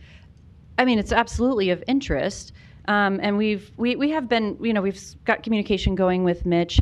That's not really the problem. I think the bigger issue is he can listen or be open to or answer our emails, but that feels very different fundamentally or spiritually from engaging with the community. We're talking about national retailers. We still haven't heard anything about who that is. Councilmember, you're part of the neighborhood. You know how how strongly we like to support local businesses. I think that's a huge loss of local entrepreneurship and for also for the neighborhood for the community members who live there, having access to these things like culturally appropriate food and hair supplies and taxes and groceries. So I think it's bigger than just kind of like picking the palette or the design of the building. It was not shown on the screen, the renderings that we were shown. That is a big concern of the neighborhood, that it does feel like a completely different place. It's someone not from here coming in, recreating something we've seen and we don't like. That's a lot of what we enjoy about living where we do and doing business where we do. And it feels more like home right now for a very incredibly diverse neighborhood, another strong point. So yes, we definitely want to continue to have this conversation and engage with the developers, but I think it's a bigger conversation than that. And like I said, the concern being he's not held to any of that. You can just say, well, it doesn't work, sorry, we can't afford that or we don't like it, so we already kind of made the plan. So you know what I'm saying? Mm-hmm. Okay. Okay, thank you. Yeah. Thanks, Mr. President. Thank you. Councilmember Harding, you're recognized. Thank you, Mr. President. I'll start with maybe some of the last comments I think that both with what Mitch has expressed to us today, and I think the track record that he has, I think there's a willingness and an openness to listen to input. But again, at the end of the day, it's their risk, it's their capital, and they need to make sure that it works, that it's profitable for them, and they're willing to make that investment in the neighborhood. A lot of the tenants that are there today are actually national tenants too, but that's kind of a side issue. I'll reserve the rest of my comments for the redevelopment agreement, but I'll close with this. I think it's one thing that I think always gets lost or doesn't necessarily get mentioned when we're talking about affordable housing and making it maybe a requirement of TIF if there's housing within the project. Even Council Member Festerson mentioned that over the last number of years, it might have only been, it's really, even if you made it 10%, I can't remember, Mitch, how many units are in this? 200. So that's like 20 some odd units out of this, and that's not a whole lot. I think we need to be looking at other incentives or other tools or other ways that we can encourage that kind of middle market or workforce housing. But the point I was going to make is that, and I had this conversation with someone earlier today, is that these types of projects also leave openings in other housing opportunities as people move into these units. There are units that become vacant and therefore available that might be more affordable for others. So having a development that has new housing in it can actually help address the lack of housing or affordable housing or workforce housing across the rest of the city. So look forward to seeing the agreement when it comes to us. And I know you'll be open to listening to the input, but again, it has to be something that works for the development in the long run as well, too. Thank you. Thank you. Councilmember Rowe, you're recognized. Thank you, sir. Mitch, I have just a real quick question to follow up to Mr. Harding's questions. Did you happen to do any pro forma work on what the project would look like if you did include, say, 20 or 25 affordable units in the project? How would that impact? I mean, you're on a thin margin now. Yeah. At full market rate. What kind of a return would you anticipate if you were mandated to put 20 units of affordable housing in there? How would that impact the project? You touched on a good point, and Pete brought it up earlier too. With TIF, with EEA, we're at a 4.1% rate of return. And that's with can't remember who spoke on it, top of market rents, in my opinion. I mean, we got a project down the street, new construction, that those units aren't at what the rents that we're going to need here for it to pencil. That's the challenge, right? So to answer your question, I mean, typically we target a 7.5% rate of return. This was a little unique where we bought the site last year because we kind of had a gun to our head. So it was going to either have the opportunity to work on it or not. So this is lower than we would typically do to begin with, but we've kind of already jumped in. So to answer your question, did we look at an option of providing affordable housing on this? We didn't, and it was mostly because the threshold was so low to begin with. But the other parameter that we run into is a lot of the key financing that we utilize with these kind of projects. You will not get the financing if you have any kind of deed restriction on affordability. It's mostly because the lender just won't take the risk. If something goes wrong with the project, they need to know somebody else can take that over, make it work without having an overarching deed restriction, right? That XYZ units can be affordable or not. So that would be my concern. I know that's not what we're talking about today, but Brinker, I think you brought up a great point. If you're going to incentivize affordable housing, it has to be incentivized through other tools. If you use the existing tools and kind of take out of those, I can tell you our project at 39th and Dodge wouldn't have happened. This project would not happen. I would probably gear it solely towards commercial. That's just, this developer's opinion on it, but multifamily is just hard to get to pencil right now. That's why you don't have very many affordable units to begin with. But I think adding an additional restriction is probably just going to mean less units in the market. Would be my opinion. I appreciate that answer. The mayor commissioned an affordable housing task force recently, and I've been fortunate to serve on that. We've had a couple of meetings, and we're talking about a half a dozen, ways that maybe we could impact affordability question and create more affordable housing. And I've just cautioned the team that we don't want unintended consequences to come from a mandate. That would take a project that maybe could be built, and if 39th and Dodge is not built, that's what, 300 units or 150 units, and 223 units here, where we have the potential of unintended consequences. I'm not saying that there's shouldn't be some discussion about it, but I think we need to be careful that we don't take more units out of the market than what we expected going in. And then I had a question for Mr. Fanslaw.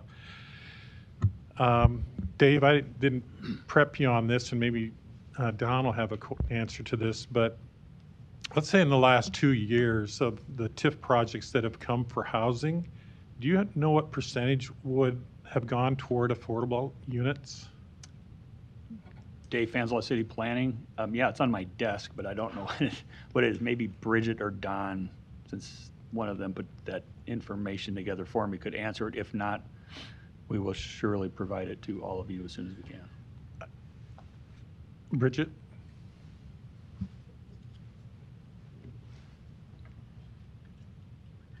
Bridget Hadley, City Planning. I don't have it right now, but I'm trying to pull up our website. And on our website, I just look at our TIF reports, because our TIF reports indicate the number of affordable, whether it's affordable, meaning under 80% AMI, or workforce housing, which is 80 to 120%. So I could probably figure that out, but I just need a little more time. But it is on our website. Okay, I guess I don't need to get this exact specifics. I think the point I wanted to make was it's a bigger or a higher number than most people would think. That there are a lot more TIF projects that have affordable housing in them probably than not. And so I didn't, like I said, I didn't forewarn anybody, but I think I remember reading that. Don? Yes, Dave. If I can interrupt. Yes, sir. So yeah, Dave Fanslaw, City Planning. I'm going to guess over the last, again, guess, so maybe I shouldn't be doing this forum, but I'm going to guess over the last 5 years, we are close to that, what has been talked about, 10%. Out of all the units, not every project, right, but of all the units that TIF has helped bring online, I think we're close to 10, but again, we'll get you that information. Okay, I appreciate that. Thank you, Mr. President. Thank you. Councilmember Goodwin, you're recognized. Thank you, Mr. President. I have two questions. One is for Don, please. Clearly, a lot of this discussion has been geared around TIF, and it had been brought up, what are the conditions of blight? They're more than simply subjective, is that correct? They're more than what? Subjective. Yeah, they are more than subjective. Don Seaton, Omaha City Planning Department. There are really two factors that the state law has us look at. One is the condition of the built environment. Are the buildings in good shape, poor shape, average? And we can go to the county assessor's website and do an analysis based on their rankings of building conditions to get that data, and that's fairly objective data. But the other aspect is what is the demographic nature of the population that lives within the area, particularly in terms of unemployment, poverty rates, per capita income.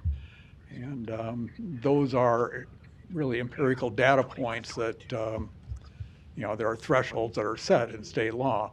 For instance, unemployment, to be eligible to be designated as blighted and substandard or a community redevelopment area, you need to have unemployment levels that are 120% of the statewide unemployment level.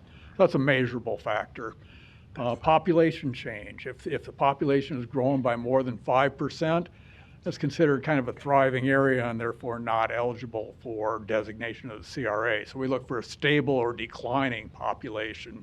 And again, that's a fairly measurable factor. It isn't always a matter of visual blight. For instance, I live about a dozen blocks north of the Saddle Creek site, north of Radial Highway, an area that Mr. Storrs was talking about being extremely blighted. My neighborhood doesn't look that bad. My neighborhood looks pretty good overall, in my opinion. But yeah, a lot of it is measurable. Thank you. I had another question then for the developer.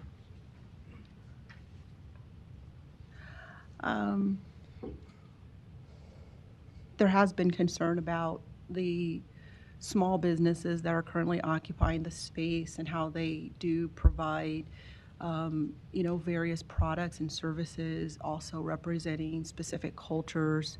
But I'm more focused on the entrepreneurial aspect of the small businesses, knowing that small businesses employ the majority of our workers nationally.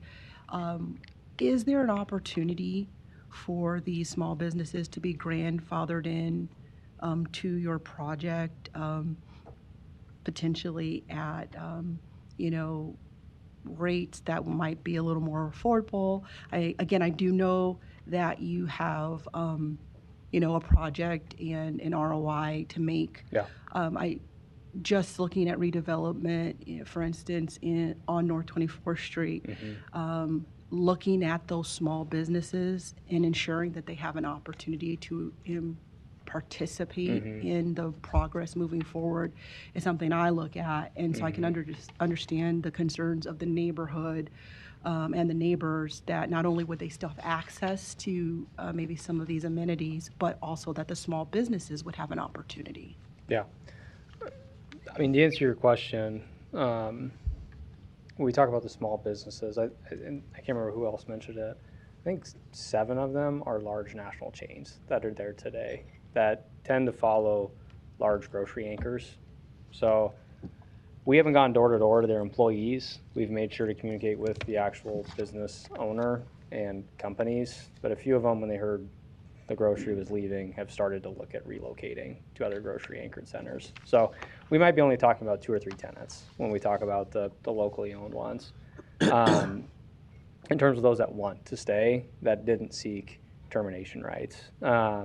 But to answer your question, yeah, my hope is, one of them in particular, it's a great example, is the Chinese buffet. Been there for almost 30 years. They've got a, business that is profitable. They're kind of a staple in that center. And we are, in discussions with them to figure out how we can have them be a part of the project in the future. This is a little unique where we're not leaving those 2 existing buildings just because of the condition of them. They're just not safe to be there. So can I say, hey, you're going to stay in this space and we'll work around you long-term into the project? It's just not going to be an opportunity because we are going to tear those buildings down. There's just no way around it. But would there be an opportunity in a multi-tenant building? Potentially. But at their current rate, some of these folks are paying $5, $6 a foot in base rent. That's less than the operating costs on the building. So I can't promise that we're going to be able to do that. We wouldn't be able to move this project forward. Well, I do think this is an opportunity to be a model. I think that anytime you're working within an area that is on the crux of redevelopment, there's a dance. You want the project to happen, but then you don't want to lose character. You don't want to push small businesses out. And in no way am I implying that you are. But there may be some other opportunities to even support the small businesses partnering through with other organizations. And I'm glad to hear that, you are working with them. But I do think that it's going to be critical as we look for reinvestment east of 72nd Street, that we find the balance with how we build and grow and revitalize, which I'm all for, but where you're not only supporting the community and ensuring that they have an opportunity for it to look like. For sure. Sometimes, one time I heard a developer say that they wanted an area we were developing to look like Elkhorn, and I cringed because I thought, Elkhorn's Elkhorn, and it's great, but people want their neighborhoods, people want that small store, people want that small business to have that chance. And so I think that maybe there's some talking offline about how they're supported. I get $5 to $6 dollars a square foot is cheap, but how do you help them grow into it? And that's how we can support small businesses. And I think there's some opportunities for that. Because again, this can be a model for how we successfully revitalize other neighborhoods. Yeah, absolutely. Yeah, thank you. Thank you.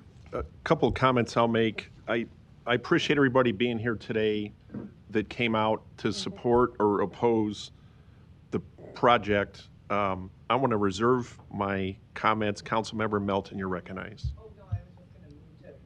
Because I know it's your district and you can't. Okay. So I was just going to move the approval. It's actually Pete's district, but oh, by a half of 50 feet. So. Oh, it's about 50. You're Okay, it forgiven. wasn't that far. I'm like, I thought this was your district. Well, I'll either move to approve or second, Mr. Festerson. Thank you. Thanks. Okay. So the people that came down, I watched a planning board meeting and took several pages of notes so I can understand and just hear what people were saying. And Mr. Pate on the planning board, he made the comment, he said, this area has been transformed over years. And I can tell you, growing up, my 56 years on Earth, having been down there in Saddle Creek when it was just to the south, it was Hinky Dinky and Walgreens and Target. And the Tropics Bar was there, Mama's Pizza. Blockbuster was the greatest thing ever in the mid-'80s on the east side there of Saddle Creek.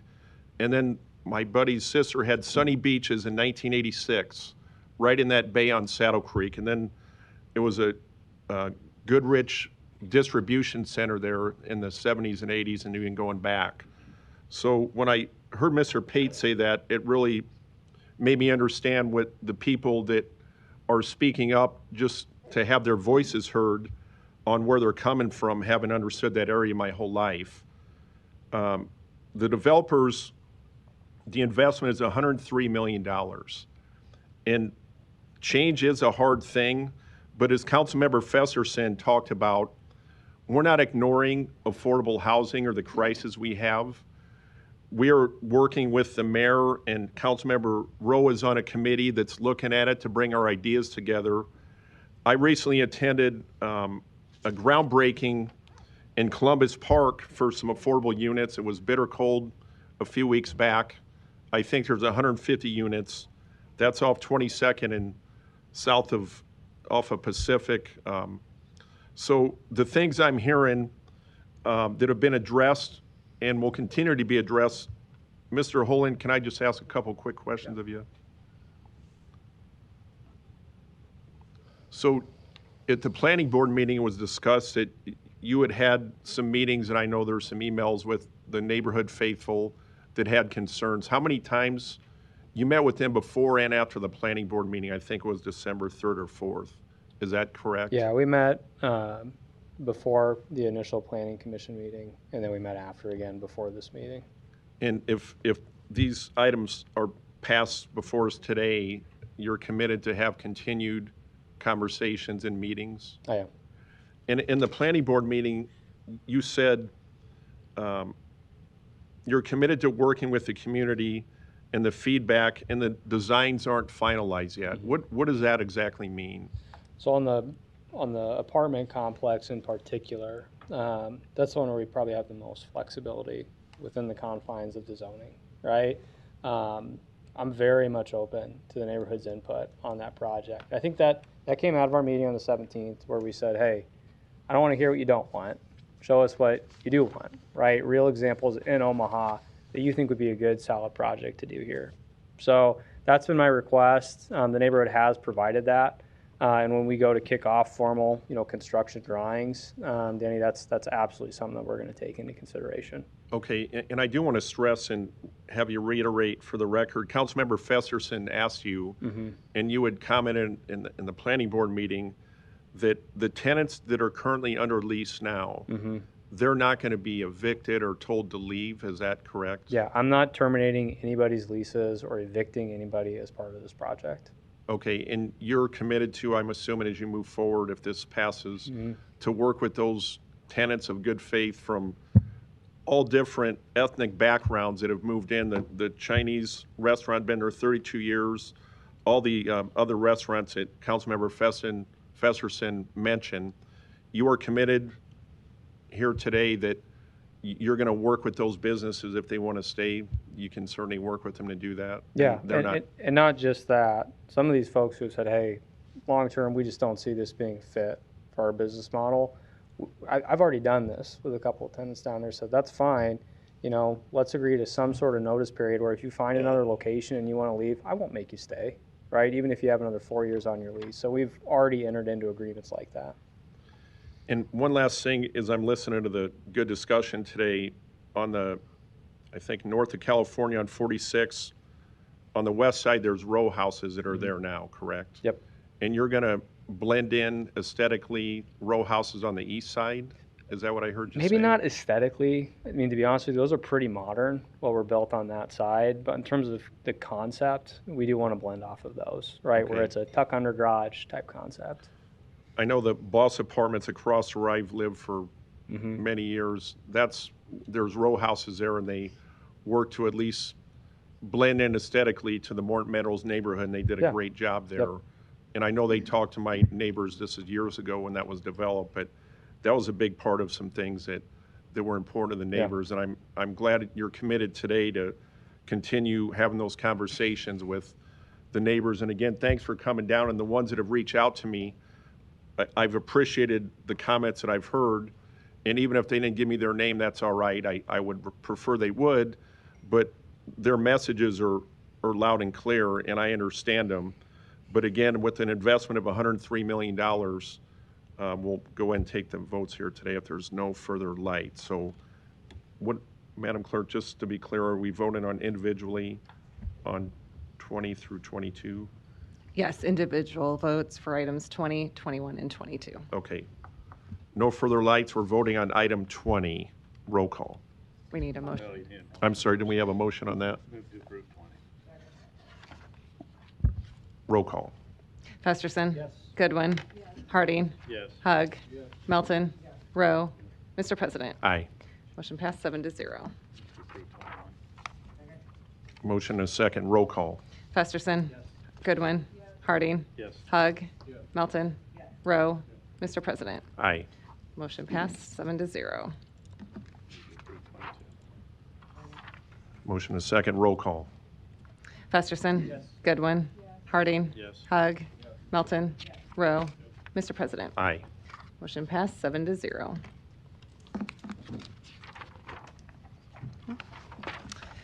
Item 23, a resolution to approve the Workforce Housing Round 4 Tax Increment Financing Redevelopment Project Plan located northwest of 33rd and Miami Streets in an amount up to $406,000. Public hearing is now open on item number 23. Applicant, good afternoon. Good afternoon, Don Seaton, if I may have the overhead. This is the Don Seaton, Omaha City Planning Department. This is the Workforce Housing Round 4 TIF project from Holy Name Housing Corporation. Executive Director Matthew Kavanaugh. This is a residential infill redevelopment project involving 8 vacant lots in North Omaha. These lots will be replatted into 10 development sites. Each will contain a single-family home, newly constructed, 3-bedroom, 2-bath home of around 1,600 square feet, and these will be sold to income-qualified households. The area is also the project's also in an extremely blighted area, so it'll be a 20-year TIF term. Total investment in the neighborhood is approximately $2.7 million. TIF support for the project is $406,000. Project meets our required criteria for the TIF program. It's been reviewed and approved by the Planning Board and the TIF Committee. It's an appropriate land use for the area. It's good to see the infill development and relatively affordable housing provided by this project. We ask for your approval. Thank you. Are there any proponents here today on item 23? Good afternoon, Laisha Goodwin with Holy Name Housing, 4324 Fort Street. Happy to answer any questions. Thank you. Are there any other proponents here today? Seeing none, are there any opponents?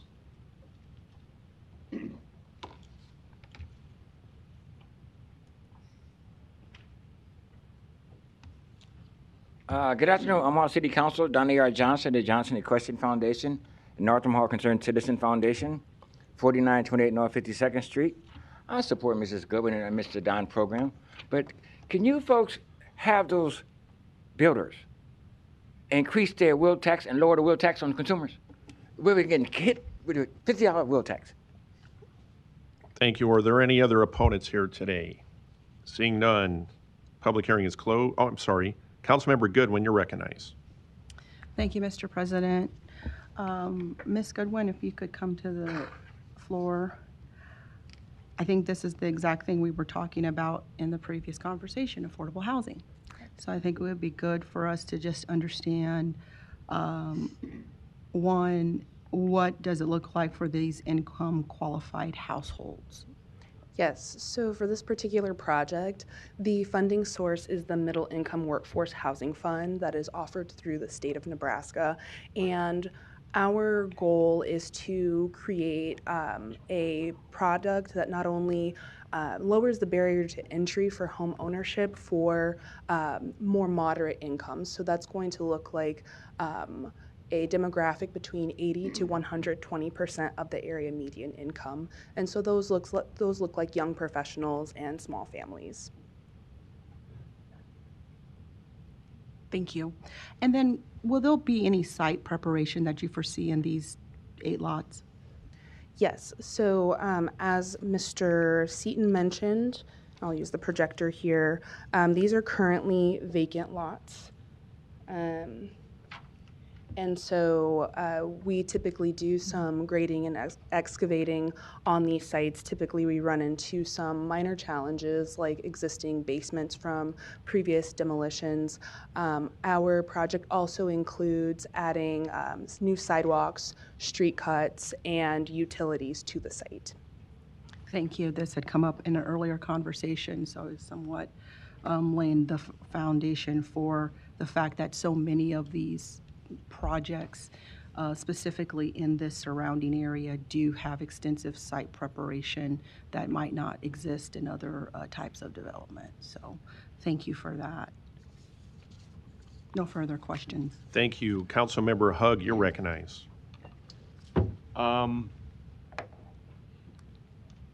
So this is not the first time you have used TIF for single-family homes?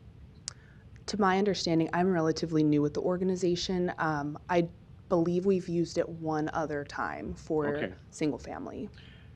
And how does that affect the purchase price? It doesn't impact the purchase price, but what it does for the organization is it minimizes our losses. So one of the challenges when you are doing affordable housing is that the cost to develop, especially in East Omaha, outweighs what the property can appraise for. So it costs us around $275,000 to develop these sites and build the house. Typically, we will list them at $245,000, and in this case, we will in fact list them at $245,000, just because that seems to be an income range that we're a listing price that is accessible to the income range that we are targeting. And so when it comes to our return on investment, without TIF, we would be losing about almost 11%, and the inclusion of TIF reduces that loss to about -5%. Okay, but that's not getting loaded back into the sale price. That's So correct. it does have a positive impact on the sale price.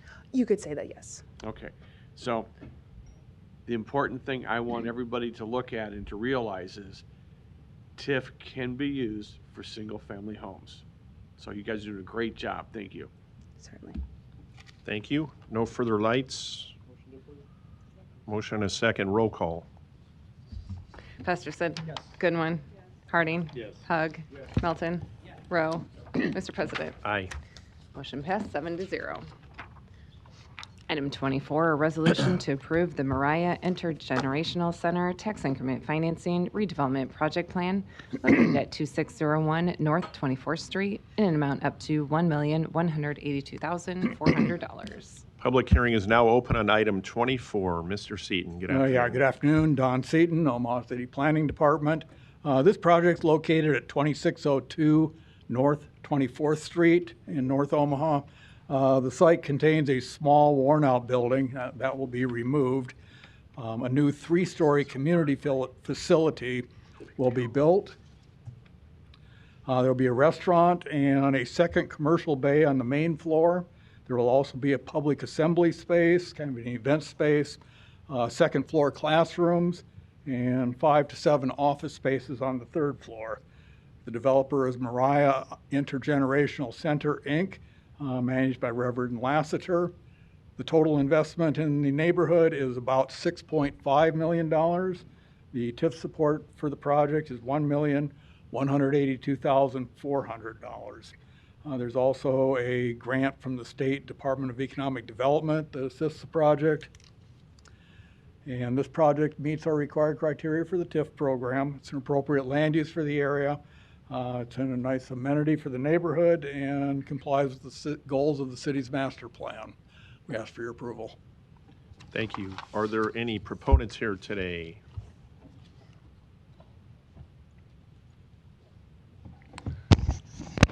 Ralph Lassiter, 2409 North 161st Street. First of all, I would like to thank Don and the TIF team for their assistance. This was the first TIF application that we completed. We would not have been able to do so without their assistance, so we do appreciate their work. I'm available to answer any questions you might have about this project, which clearly will help to revitalize North 24th Street and North Omaha overall. Thank you. Thank you. Are there any other proponents here today? Seeing none, are there any opponents? Oh, wait a minute. Sorry, Willie. Willie Barney, 2401 Lake Street. Wanted to stand in support, strong support of this initiative. This is the type of development that we love to see at 24th and Lake and along 24th Street. Have partnered with Dr. Lassiter and his wife for many years.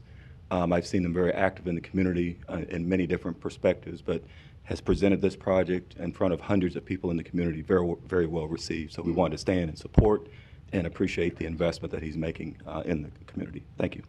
Thank you. Is there any other proponents?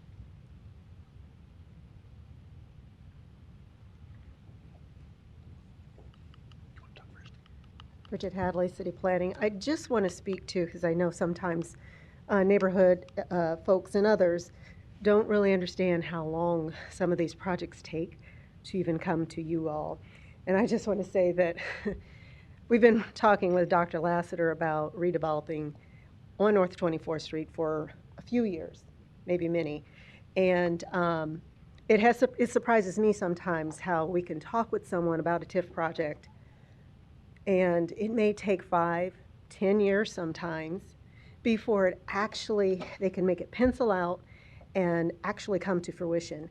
So this is just an example of a project that's been thought about, and they've been back and forth to the drawing board, and we've had conversations with him, of course, and he's had different conversations with other members of the city. So it just takes time, and I just want to say this is just one of those examples where TIF was on the table. We knew we would be able to help and support him on the project, but it just takes time, and TIF was definitely needed. So just wanted to speak to that. Thank you. Is there any other proponents?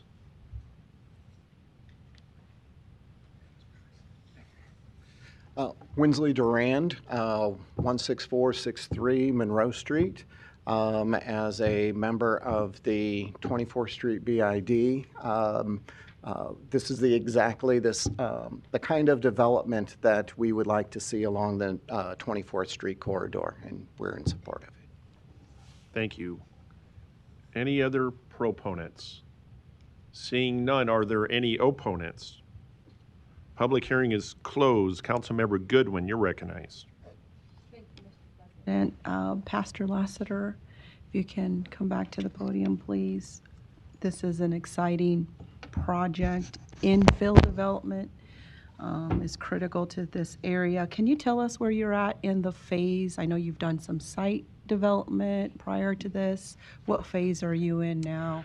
So there was a building there on that site. It has been demolished. We also encountered a number of environmental issues with the site because it was previously a gas station. We did have assistance from the State Department of Environment and Engineering to remove the underground storage tanks to remediate the site. We've just gotten through, I believe successfully, the site plan approval, and we're about 60% complete with the design of the facility itself. We're hoping to begin construction by June of 2026. We're anticipating about an 18-month maximum construction period. Great. And I heard that it's mixed use and that there's plans for a restaurant. Do you have commitments for programming right now? We have no commitments. We have ideas. We have restaurants that we would like to see there. We're essentially looking for a fast casual restaurant that offers a variety of food choices for the community. We also would hope that that restaurant choice would provide food choices for Creighton University students, since it will be in close proximity. Yeah. Thank you. Thank you. Councilmember Festerson, you're recognized. Thanks, Mr. President. Just want to say congratulations on getting to this point. I know it's been a labor of love for you, and it's going to be a great compliment to the church of historic nature there. And one more step, right, to come back to us on the redevelopment agreement, but I'll be happy to support it then. And it's a good-looking building, and it even matches your suit today. So, would you like a motion to approve? I'd like a motion to approve. I'll second it. Got a motion and a second. Roll call. Festerson. Goodwin. Harding. Yes. Hug. Melton. Rowe. Mr. President. Aye. Motion passed 7-0. Consent agenda. Any member of the City Council may cause any item placed on the consent agenda to be removed. Items removed from the consent agenda shall be taken up by the City Council immediately following the consent agenda in the order in which they were removed, unless otherwise provided by the City Council Rules of Order. The public hearing on agenda items 25 through 31 were held on January 27, 2026. Is there any council discussion? Got a motion and a second. Roll call. Festerson. Yes. Goodwin. Harding. Yes. Hug. Yes. Melton. Yes. Rowe. Mr. President. Aye. Motion passed 7-0. 32 through 57. No. Okay, 58 now. Public hearing on 58.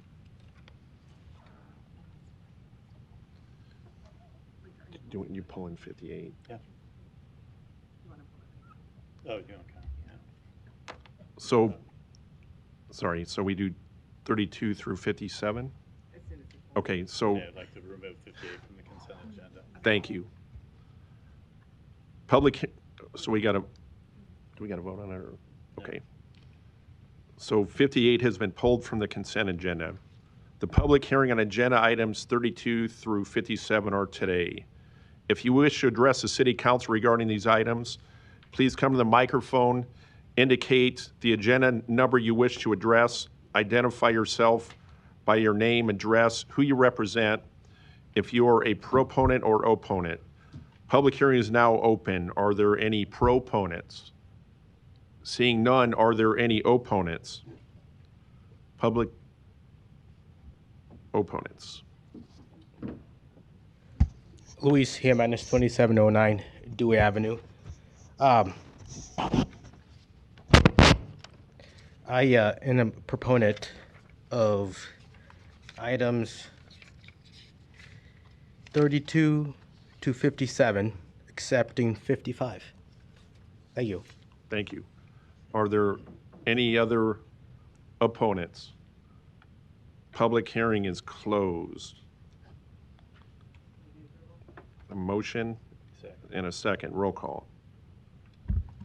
Festerson. Yes. Goodwin. Harding. Yes. Hug. Melton. Rowe. Mr. President. Aye. Motion passed 7-0. Item 58, a resolution that the City of Omaha asks the United States Congress, specifically the Nebraska elected delegation to Congress, to pass H.R. 5356 to create a national infrastructure bank to finance urgently needed infrastructure projects. Councilmember, public hearing is open. Councilmember Harding, you're recognized. Call for proponents or opponents? Yes. Thank you, Madam Clerk. Are there any proponents on item number 58? Seeing none, are there any opponents? Public hearing is closed. Councilmember Harding, you're recognized. Yes, we discussed this a little bit at pre-council. Is there, I think someone from the mayor's office was going to be here this afternoon to brief us on this. And is that, I don't see a representative who said they were going to be here. Okay, well, I'll start by saying I'm going to make a motion to place this on file. Thank you. And I'm not sure why there's no one here to explain this. I mean, this was put on our agenda to support a House resolution, and I guess we don't have a reason for or got a briefing as to why this was happening. So I was prepared to make my comments as to why we should not do this. I was hoping that the third floor could have explained what H.R. 5356 is. So I guess I'll take it up and kind of give a little bit of the background on it. H.R. 5356 is a $5 trillion budget item that establishes a federally chartered bank to provide long-term, low-cost financing for public infrastructure projects, which all sounds good, but the capitalization of this bank uses private capital and what that really means is existing treasuries to fund this bank. And I want to note, though, that the argument is that they say it's not taxpayer funds or federal debt, but the CBO also notes that that debt still remains a federal liability. This program also would duplicate many other existing federal programs and state programs that currently exist. So I have concerns about this and just that the increase in this federal spending and government overreach will lead to financially dependent programs that will be likely add to our national debt and increase inflation. This national bank, in my estimation and from my research, is ripe for bureaucracy and intensive institution, which unnecessarily, as I said, expands the federal government's reach into the state and local projects. I have concerns about then who makes those decisions, what gets funded, how much money will be funded, how the repayment process works. And so, those decisions, we've seen in the past are based upon partisan favoritism rather than objective economic need or project viability. I think we saw some of that through failed funding that we saw with some of the Green New Deal projects. I also believe that the infrastructure investment can rely on what can really, another way to look at solving this issue is to look at how public-private partnerships can be a player in this realm rather than this government-sponsored bank. And there are interesting ways we can look at doing that to solve some of these problems. One would be prioritizing streamlining of the regulations. In other terms, the cutting red tape. And that permitting, or if you had this reform, would reduce time and therefore cost to get projects from the idea stage to blueprints to shovels and ground to completion. And I'll give you a couple of examples. We have something called the Fiscal Responsibility Act, which sets one-year time limits for the review of simple or simpler environmental assessments and two-year limits for complex environmental impact assessments. Prior to having the Fiscal Responsibility Act, those same assessments would have taken 4.5 years, and time is money, we all know. So that would be one way that we could look at reducing the cost for infrastructure investments. Another is to streamline the decision-making process. Currently, a bridge project might require a review of permits from EPA, the Army Corps of Engineers, Department of Interior, et cetera. And what if we had a single point of contact that could have that the ability to, if you will, quarterback that project, and it would prevent agencies from working in silos, but also eliminates the potential for conflicting reports or conflicting decisions of those agencies that I just mentioned on a certain project. There are other, I won't take too much more time on the streamlining projects other than mention a couple others. You can narrow windows for litigation. You can expand categorical exclusions. Some of the projects currently require these to go through extensive reviews that don't necessarily warrant them. You could expand digital tracking of projects so that departments couldn't sit on permit approvals. There are other areas, I think, to explore funding for infrastructure projects, as I mentioned, with the public-private partnerships. But we could have policies that make it easier for private investment and private management of those assets. I'm not saying I'm a proponent of these, but I think these are options that could be considered.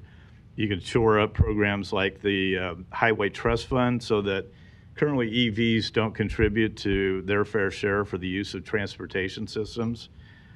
We could support passage of the SPEED Act and Permit Act. Those are also time-saving reforms.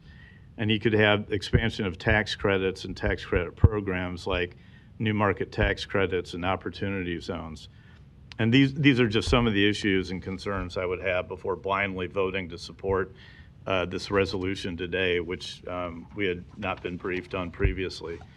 I might also mention there's currently a bill in front of the Nebraska unicameral, LB 1126, that actually is having a public hearing on that today. As I mentioned in my previous comments, that there are existing state and federal programs that currently exist, and I don't see the need for this. First of all, I don't see the need for HR 5356, and I certainly don't see the need for this council to weigh in and ask the congressional delegation from the state of Nebraska to support. Thank you. Councilmember Melton, you're recognized. Thank you very much. I have to say, I was literally shocked when I saw that the Omaha City Council was now going to start considering congressional bills in our council meetings. We have never historically done that.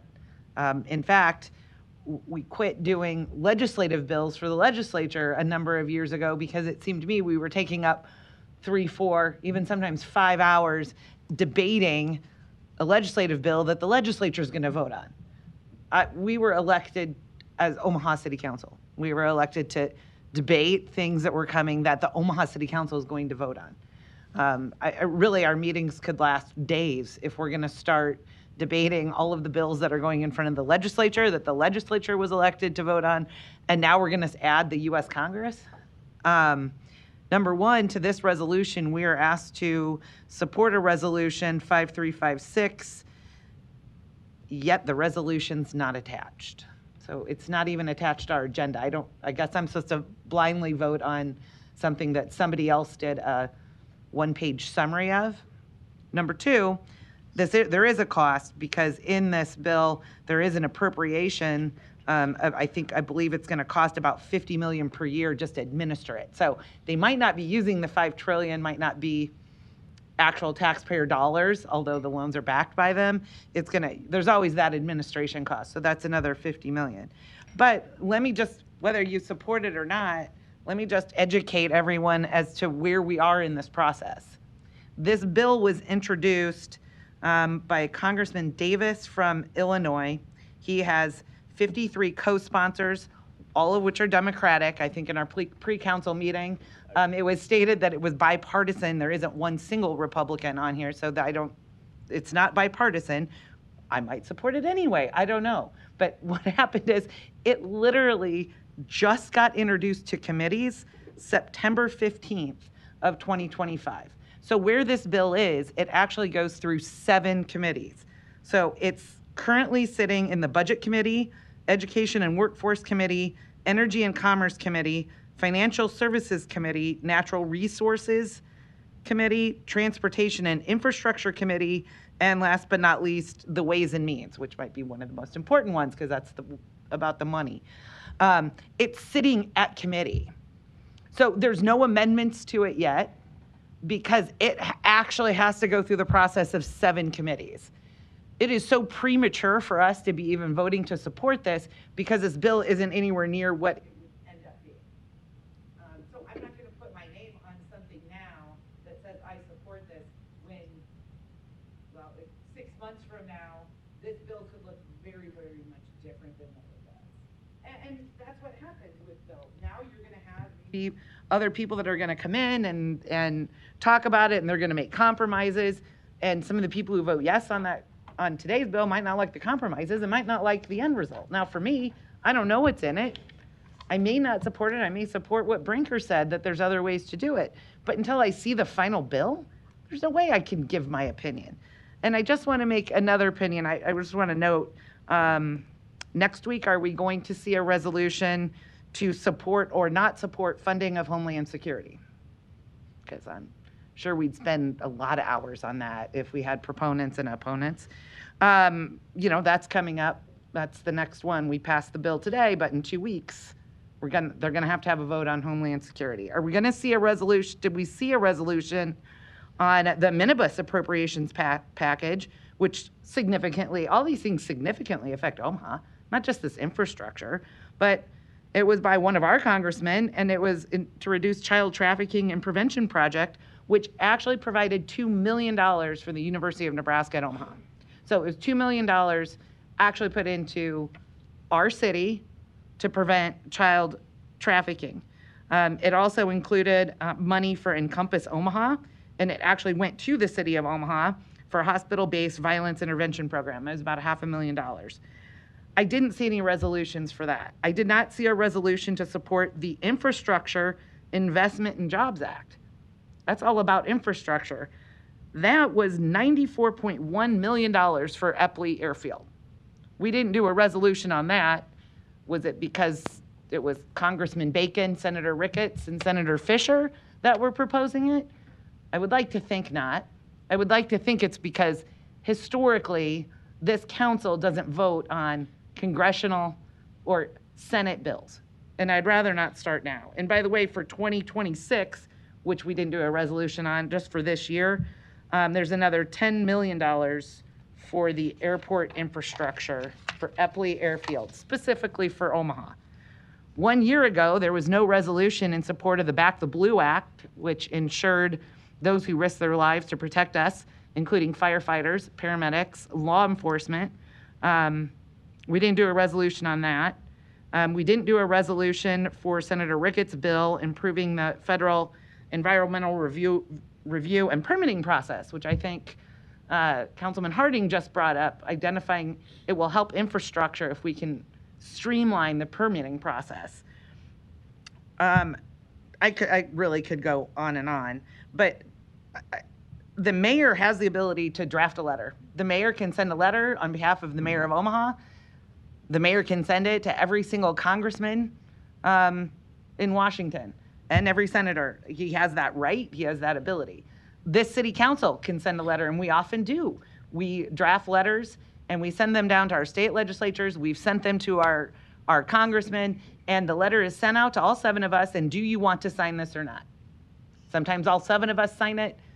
Sometimes 2 of us sign it, and somewhere in between. This is something that the mayor and the council has done for well over a decade. That's how we've handled this. We've never had resolutions in regards to congressional bills. I'm not going to assume that this was politically motivated because we happen to have somebody on our council that may be running for something. I really hope it's not. This council, I have always been extremely proud of every member on this council that we've left politics at the door when we walk in this room. And I commend every one of you sitting here because you've all done that. And I would like to keep it that way because I think we've run very well having our council meetings that way. And I would like to proceed not bringing politics into the Omaha City Council on a weekly basis at our official Omaha City Council meetings. So I'm not looking any more into this bill because it's not even ready to be looked at, sitting in 7 different committees. So therefore, I support just placing it on file. I don't see how anybody could actually vote in order to support this based on where it's at in Congress, sitting in committees, not even remotely finalized. So, thank you. Thank you. Councilmember Rowe, you're recognized. Thank you, Councilmember Bigley. I think it's going to be pretty easy for people to understand that I too think it's way too early to take a position on this, in my opinion. I did do some research. I did go looking for the bill, and I found an 83-page document that kind of, as Amy said, it's the initial go. It's clearly not going to be what is presented to Congress for if it does come to a vote. After it comes through 7 committees and other discussion, clearly not. On the face of it, it's probably an okay thing. Just looking at the bill, but it's way too early to say that I'm going to be willing to support it. So it's an 83-page document, and I went to the Congressional Research Service. What they do is they take these bills and kind of boil them down to a 3 or 4-page summary, just to give lay people like me a chance to understand what's in the bill, what to look for, et cetera. They have not taken a position yet. They have not posted anything. It's in research now, but it's not been looked at thoroughly enough for them to even take a position. So for me to take a position would be a mistake on my part. So I will not support the resolution as it is. I will support the motion to place it on file going forward. Thank you. Thank you. There's no further lights. We have a motion to place on file item 58. Roll call. Festerson. Goodwin. Harding. Yes. Hug. Yes. Melton. Rowe. Mr. President. No. Motion passed 5-2. Item 59, an ordinance to approve the contract with Clean Harbors Environmental Services, Inc. for household hazardous waste transportation and disposal to be collected at Under the Sink. Public hearing is now open on item 59. Are there any proponents? Seeing none, are there any opponents? Public hearing is closed. Item 60, an ordinance to transfer a permanent easement in land to MUD to relocate facilities upon city-owned property located on the southeast corner of North 209th Street and Park Road. Public hearing is now open on item 60. Are there any proponents? Seeing none, are there any opponents? Public hearing is closed. Item 61, an ordinance to approve a major amendment to the Iron Bluff Mixed-Use District Development Agreement. Planning Board and Planning Department recommend approval. Public hearing is now open on item 61. Good afternoon, proponents. My name is Brendan Findle with Lamper Nearson, 14710 West Dodge Road. Here on behalf of the applicant and ready to answer any questions. Thank you. Are there any other proponents here today? Seeing none, are there any opponents? Public hearing is closed. Item 62, an ordinance to approve a major amendment to the Kensington Park Mixed-Use District Development Agreement. Planning Board and Planning Department recommend approval. Public hearing is now open on item 62. Mr. Jobin, good afternoon. Good afternoon, Mr. President, members of the council. Larry Jobin, 11440 West Center Road, appearing on behalf of the developer. This is just an amendment to the mixed-use development agreement to increase the freestanding fast food restaurants from 12% to 13.4%, and it's based upon the total area out there with North Streams and Coventry North and then Kensington Park. The overall percentage of fast food is actually less than the 12% threshold when you combine them. So we appreciate the recommendation from the Planning Department as well as the Planning Board, and I'm here for questions. Thank you. Are there any other proponents? Seeing none, are there any opponents? Public hearing is closed. Item 63, an ordinance to approve the 26 and Corby Tax Increment Financing Redevelopment Agreement. Public hearing is open on item 63. Mr. Seaton. Don Seaton, Omaha City Planning Department. I'm here for any questions you may have. Thank you. Are there any proponents? Seeing none, are there any opponents? Public hearing is closed. Item 64, an ordinance to approve the Rose at Field Club Tax Increment Financing Redevelopment Agreement. Public hearing is open on item 64. Mr. Seaton. Don Seaton, City Planning, here for any questions. Thank you. Are there any proponents? Thank you, Mr. President. Council members, Bob Griffith, 11440 West Center Road, here on behalf of the applicant. Here as well as Charlie Sullivan, the applicant, here for questions. Thank you. Are there any proponents? Seeing none, are there any opponents? Public hearing is closed. Item 65, an ordinance to approve change order number 11 to the establishment of binding guaranteed maximum price with Hosman Construction, Inc. to increase the final project budget to $39,968,263 for the construction of the Levi Carter Park Activity and Sports Complex. Public hearing is open on item number 65. Are there any proponents? Seeing none, are there any opponents? Public hearing is closed. One public hearing can be held for items 66 through 73, ordinances levying a special tax and assessment on real estate within Benson Business Improvement District, Blackstone Business Improvement District, Dundee Business Improvement District, Elkhorn Business Improvement District, Little Bohemia Business Improvement District, North 24th Street Business Improvement District, North Saddle Creek Business Improvement District, and South Omaha Business Improvement District. Public hearing is now open. Is there any proponents? Items 66 through 73. Winsley Durand, 16463 Monroe Street. On behalf of the North 24th Street Business Improvement District, I am a proponent here for any questions. Thank you. Are there any other proponents? Seeing none, are there any opponents? Proponent? Opponent. The floor is yours. Good afternoon, members. Adam Watson, 11725 Arbor Street, Suite 300. Can I use this? Item 72 is the Saddle Creek BID. I'd like to mention first, I'm in favor of BIDs. I think they create a nice competitive advantage for the businesses surrounding or on those routes. The unintended consequence of this particular one happens to be, which this is the property that I currently own and manage. If I can, if I get, there we go. Right where my finger is the Dundee Creek Apartments. I'm sorry. Scroll it so we can see the. Okay, sorry. Yeah, you can zoom out. There you go. There we go. Is that Thank better? you. Perfect. So the core of this district, to me, is on the Saddle Creek Road. The red arrow that I inserted is my apartments here, which is the Dundee Creek Apartments. I think the intended consequence of this BID is, like I said, to create a competitive advantage for the businesses in that area with its the streetscapes and the investments into improvements. The unintended consequence, to me, is it created a competitive disadvantage for my property. And I'll tell you how I get there is the majority of my tenants have mentioned to me, let me get a little closer,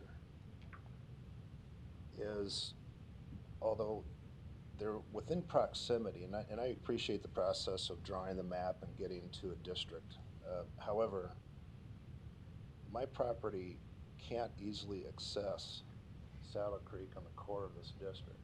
In fact, there is no passageway for my tenants to even walk there without going, if this is the core of my area, you'd walk 1, 2, 3, back to about 4 to 5 blocks to get back to the core of Saddle Creek. And either way you go, it's this way or this way.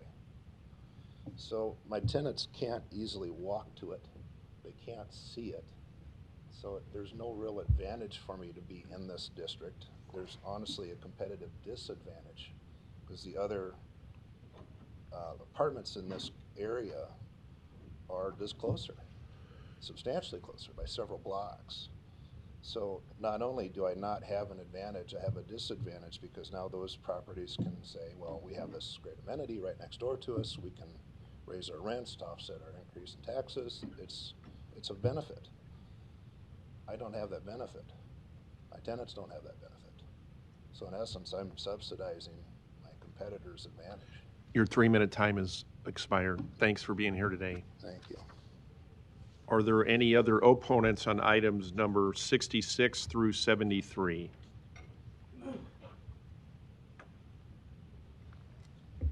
Luis Jimenez, 2709 Dewey Avenue. I think this is an opportunity to tell you some grievances about the process of the BIDs. I appreciate that you have BIDs and that the state provides for BIDs and such. I think you need more a congruent effort. There was talk about earlier in this council meeting about having gravitas on an issue. Like let's focus on something. Let's focus on that. While you do all those things, I think you should also be focusing on formalizing BIDs and how they're operating in Omaha. And I don't foresee any more popping up. I know the law department provides administrative efforts, but some BIDs do this and that. I think that there should be like some sort of baseline if you want to be a BID. These are things that you have to do, and I don't think that is well defined within Omaha. The state statute says, yes, you can do these things, but outside of that, like you keep these things, you keep these efforts, and I think you should be formalizing BIDs time after time, especially that now that you have history on how they operate. Codify those efforts. Thank you.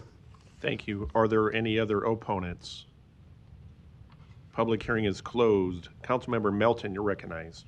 Thank you, Mr. President. All right, so I have to say this one gives me a little heartburn because I looked up, and sir, if you could come back up, and my apologies, oh, you're all the way back there, I'm sorry, if you could come back up. Mr. Watson, while you're walking down, I noted that you're the highest assessed owner, I believe, because you're Dundee Creek Apartments, correct? Right. When you were assessed over $3,000, the total cost was about $26,000. I mean, you're paying over 10% of the total cost for the BID.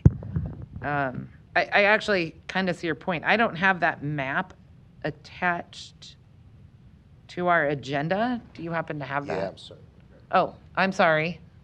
While you're getting that, I'm going to ask. One thing to make clear, that doesn't mean he's the highest assessment. He's the highest person who hasn't paid their bill. Oh, this isn't a a complete list? No, this is only a list of those people who haven't paid their bill. The only one that we assess prospectively, and you can say that's what their bill is the downtown. So, you know what? I was just going, if you sensed it, I was just about ready to come to you, Bernard, and say, how were these assessed and how was it determined? And so that was kind of my question out of all of these property owners. So I think you answered my first question before I asked it, but. So the South, just like all the other BIDs, and I didn't look at the South Saddle Creek BID because I wasn't aware that was going to come up, but when the BID is created, the board that you guys confirm that the mayor appoints and who's the one comes to the council with the BID chooses the assessment methodology they want, whether it's front footage or whether it's by assessed value. Right. So what basically happens is downtown is different. We're talking about all the other BIDs. In 2024, they'll spend a certain amount of money. And this particular BID is roughly $26,000 or whatever the amount is. And at the end of the year, and we allow some passage of time, and things take a little bit of time, we divide up the amount that's been spent in that BID amongst the people within the BID based on the assessment methodology that's in the approved ordinance. Then bills are sent out to those folks for that portion. Those bills, I believe this year, were sent out sometime in August. And then if the bills aren't paid, then we start the process of assessing the properties for the unpaid amount, eventually hoping to recover the amount that the city has effectively loaned to the BIDs so that they can operate. There's no question this, if not, is certainly one of the largest assessments. I just don't know whether it is in fact the largest in the South South. But I guess my question would be, because even if I have heartburn over it, here's I think the conundrum that the city council is in. Sure. Is that the BID was formed, and Bernard, correct me if I'm wrong, and they do it by a petition process, and they notify all the property owners when they're forming the initial BID in order to form the boundaries. Is that correct? When the initial BID is formed, then there's a notice sent to every property owner prior to the time, and you guys hold a public hearing for that notice in order to invite people to object. And again, you're unable to create the BID if more than 50% of the assessable units protest. So I think where we're at is once the BID was formed with these boundaries, unless we were to have voted to change the boundaries or the property owners voted to change the boundaries that were in the BID, we can't at this point, in my opinion, the city council can't exclude you from the BID, even if I personally think your property shouldn't be in it as a personal opinion from what you said. I mean, you gave me good reason why it probably extends too far west based on the benefit and the BID. I'm not saying I disagree with you. Problem is we passed an ordinance and it's included in the BID. And so I don't know legally, I'm a lawyer, but this isn't my area of law. I don't know how legally you can remove yourself from the BID. Bernard, is there any legal process for doing that? Can I share what I was? Hold on, let me get my question answered. Certainly, the city council has the ability to amend any of the BID ordinances to change the boundaries. You can increase them or decrease the boundaries. So that would be within your authority. I think the bigger question you're talking about is. That's in the future. I mean, this is in a bill that's expended. Now, right. I don't know, maybe I'm anticipating what you're going to say, but I mean, the theory behind being able to assess for business improvement districts is that the property within the district, especially benefiting from the work that the district is doing. I mean, that's the justification for being able to assess to property owners within the district. Okay. But where we're at today is by law, by a city ordinance, your property is within the BID. So I think today we have no choice. We can't amend the ordinance. We can't amend it because the money's been spent, and we can't say you don't have to pay it. We're going to make the city of Omaha taxpayers pay it, because those are our two options. If you don't pay it, then my neighbors are paying it, who live off 132nd and Dodge, who literally have no benefit from it, right? And so what we have to do as a city council is vote on your part of it now. In the future, if there's action that you want to request the council to take, I mean, I don't know what steps you would need to go about doing that. I would suggest starting with the BID board.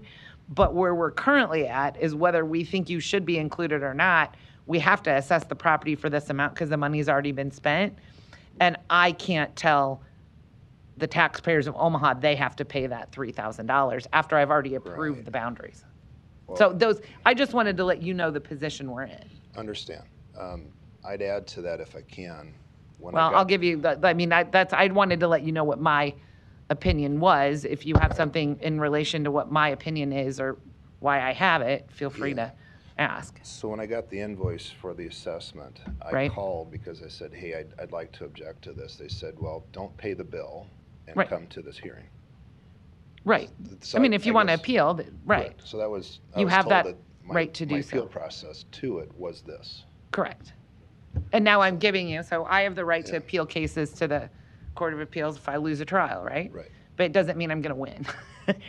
It doesn't mean that that the judges can change the law based on my argument. So if if the legislature has a statute, even if the Supreme Court may disagree with the statute, if that's still current law, even if the Supreme Court agrees with me and we both think the law should be changed, they have to rule against me because the law hasn't been changed. Right. So I kind of wanted to give you that perspective. Sure. This is your appeal process, but what I'm saying is a law has already been established, the ordinance has already been approved, and your property is part of this BID. Until your property is no longer part of the BID, then we have to approve this assessment because we have an ordinance that requires it.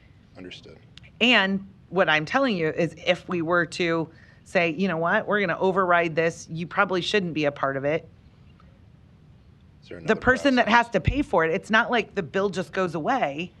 The taxpayers of Omaha have to pay it. So what you're asking me to do is instead of requiring you to pay it, which by law, you should be paying it because we have an ordinance that includes your property in the BID.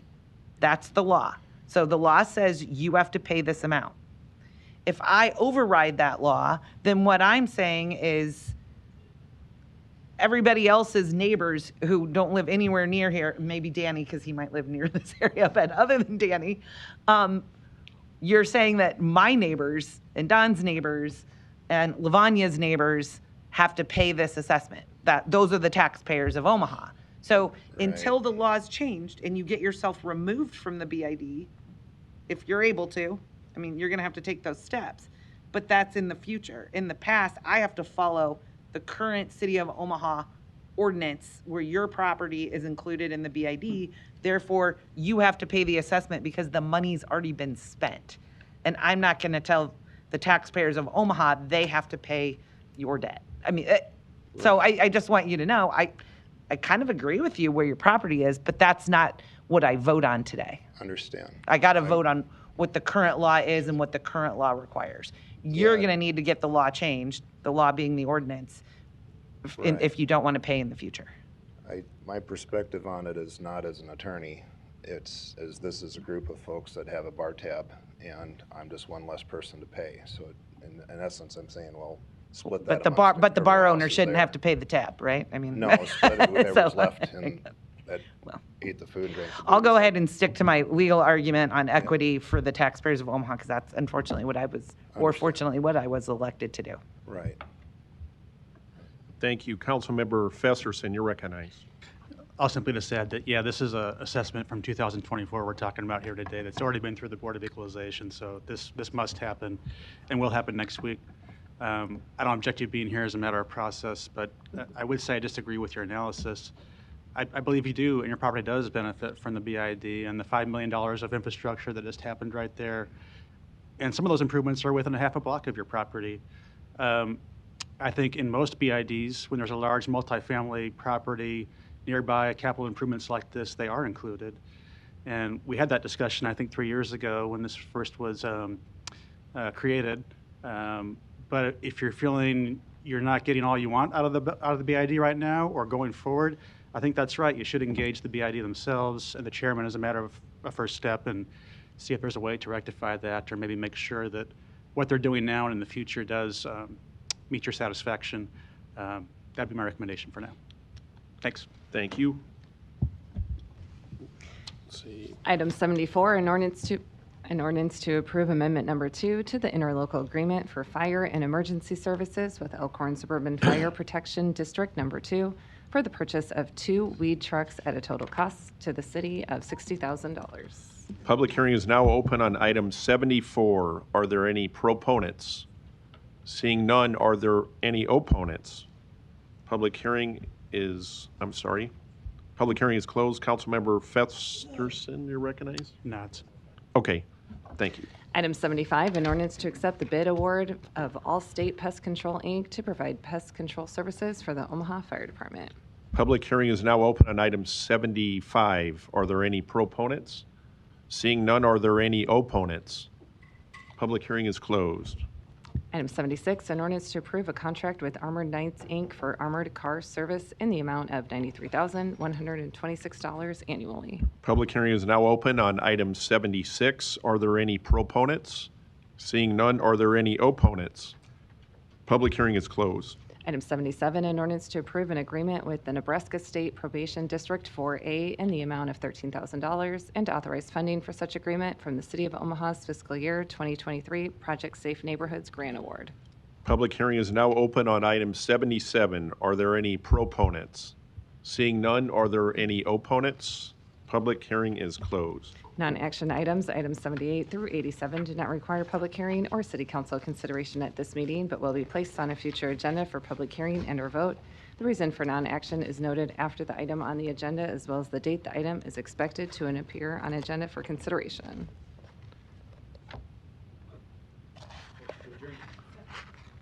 Roll call. Festerson. Yes. Goodwin. Yes. Harding. Yes. Hug. Yes. Melton. Rowe. Mr. President. Aye. Motion passed 7-0. Meeting is adjourned at 4:36.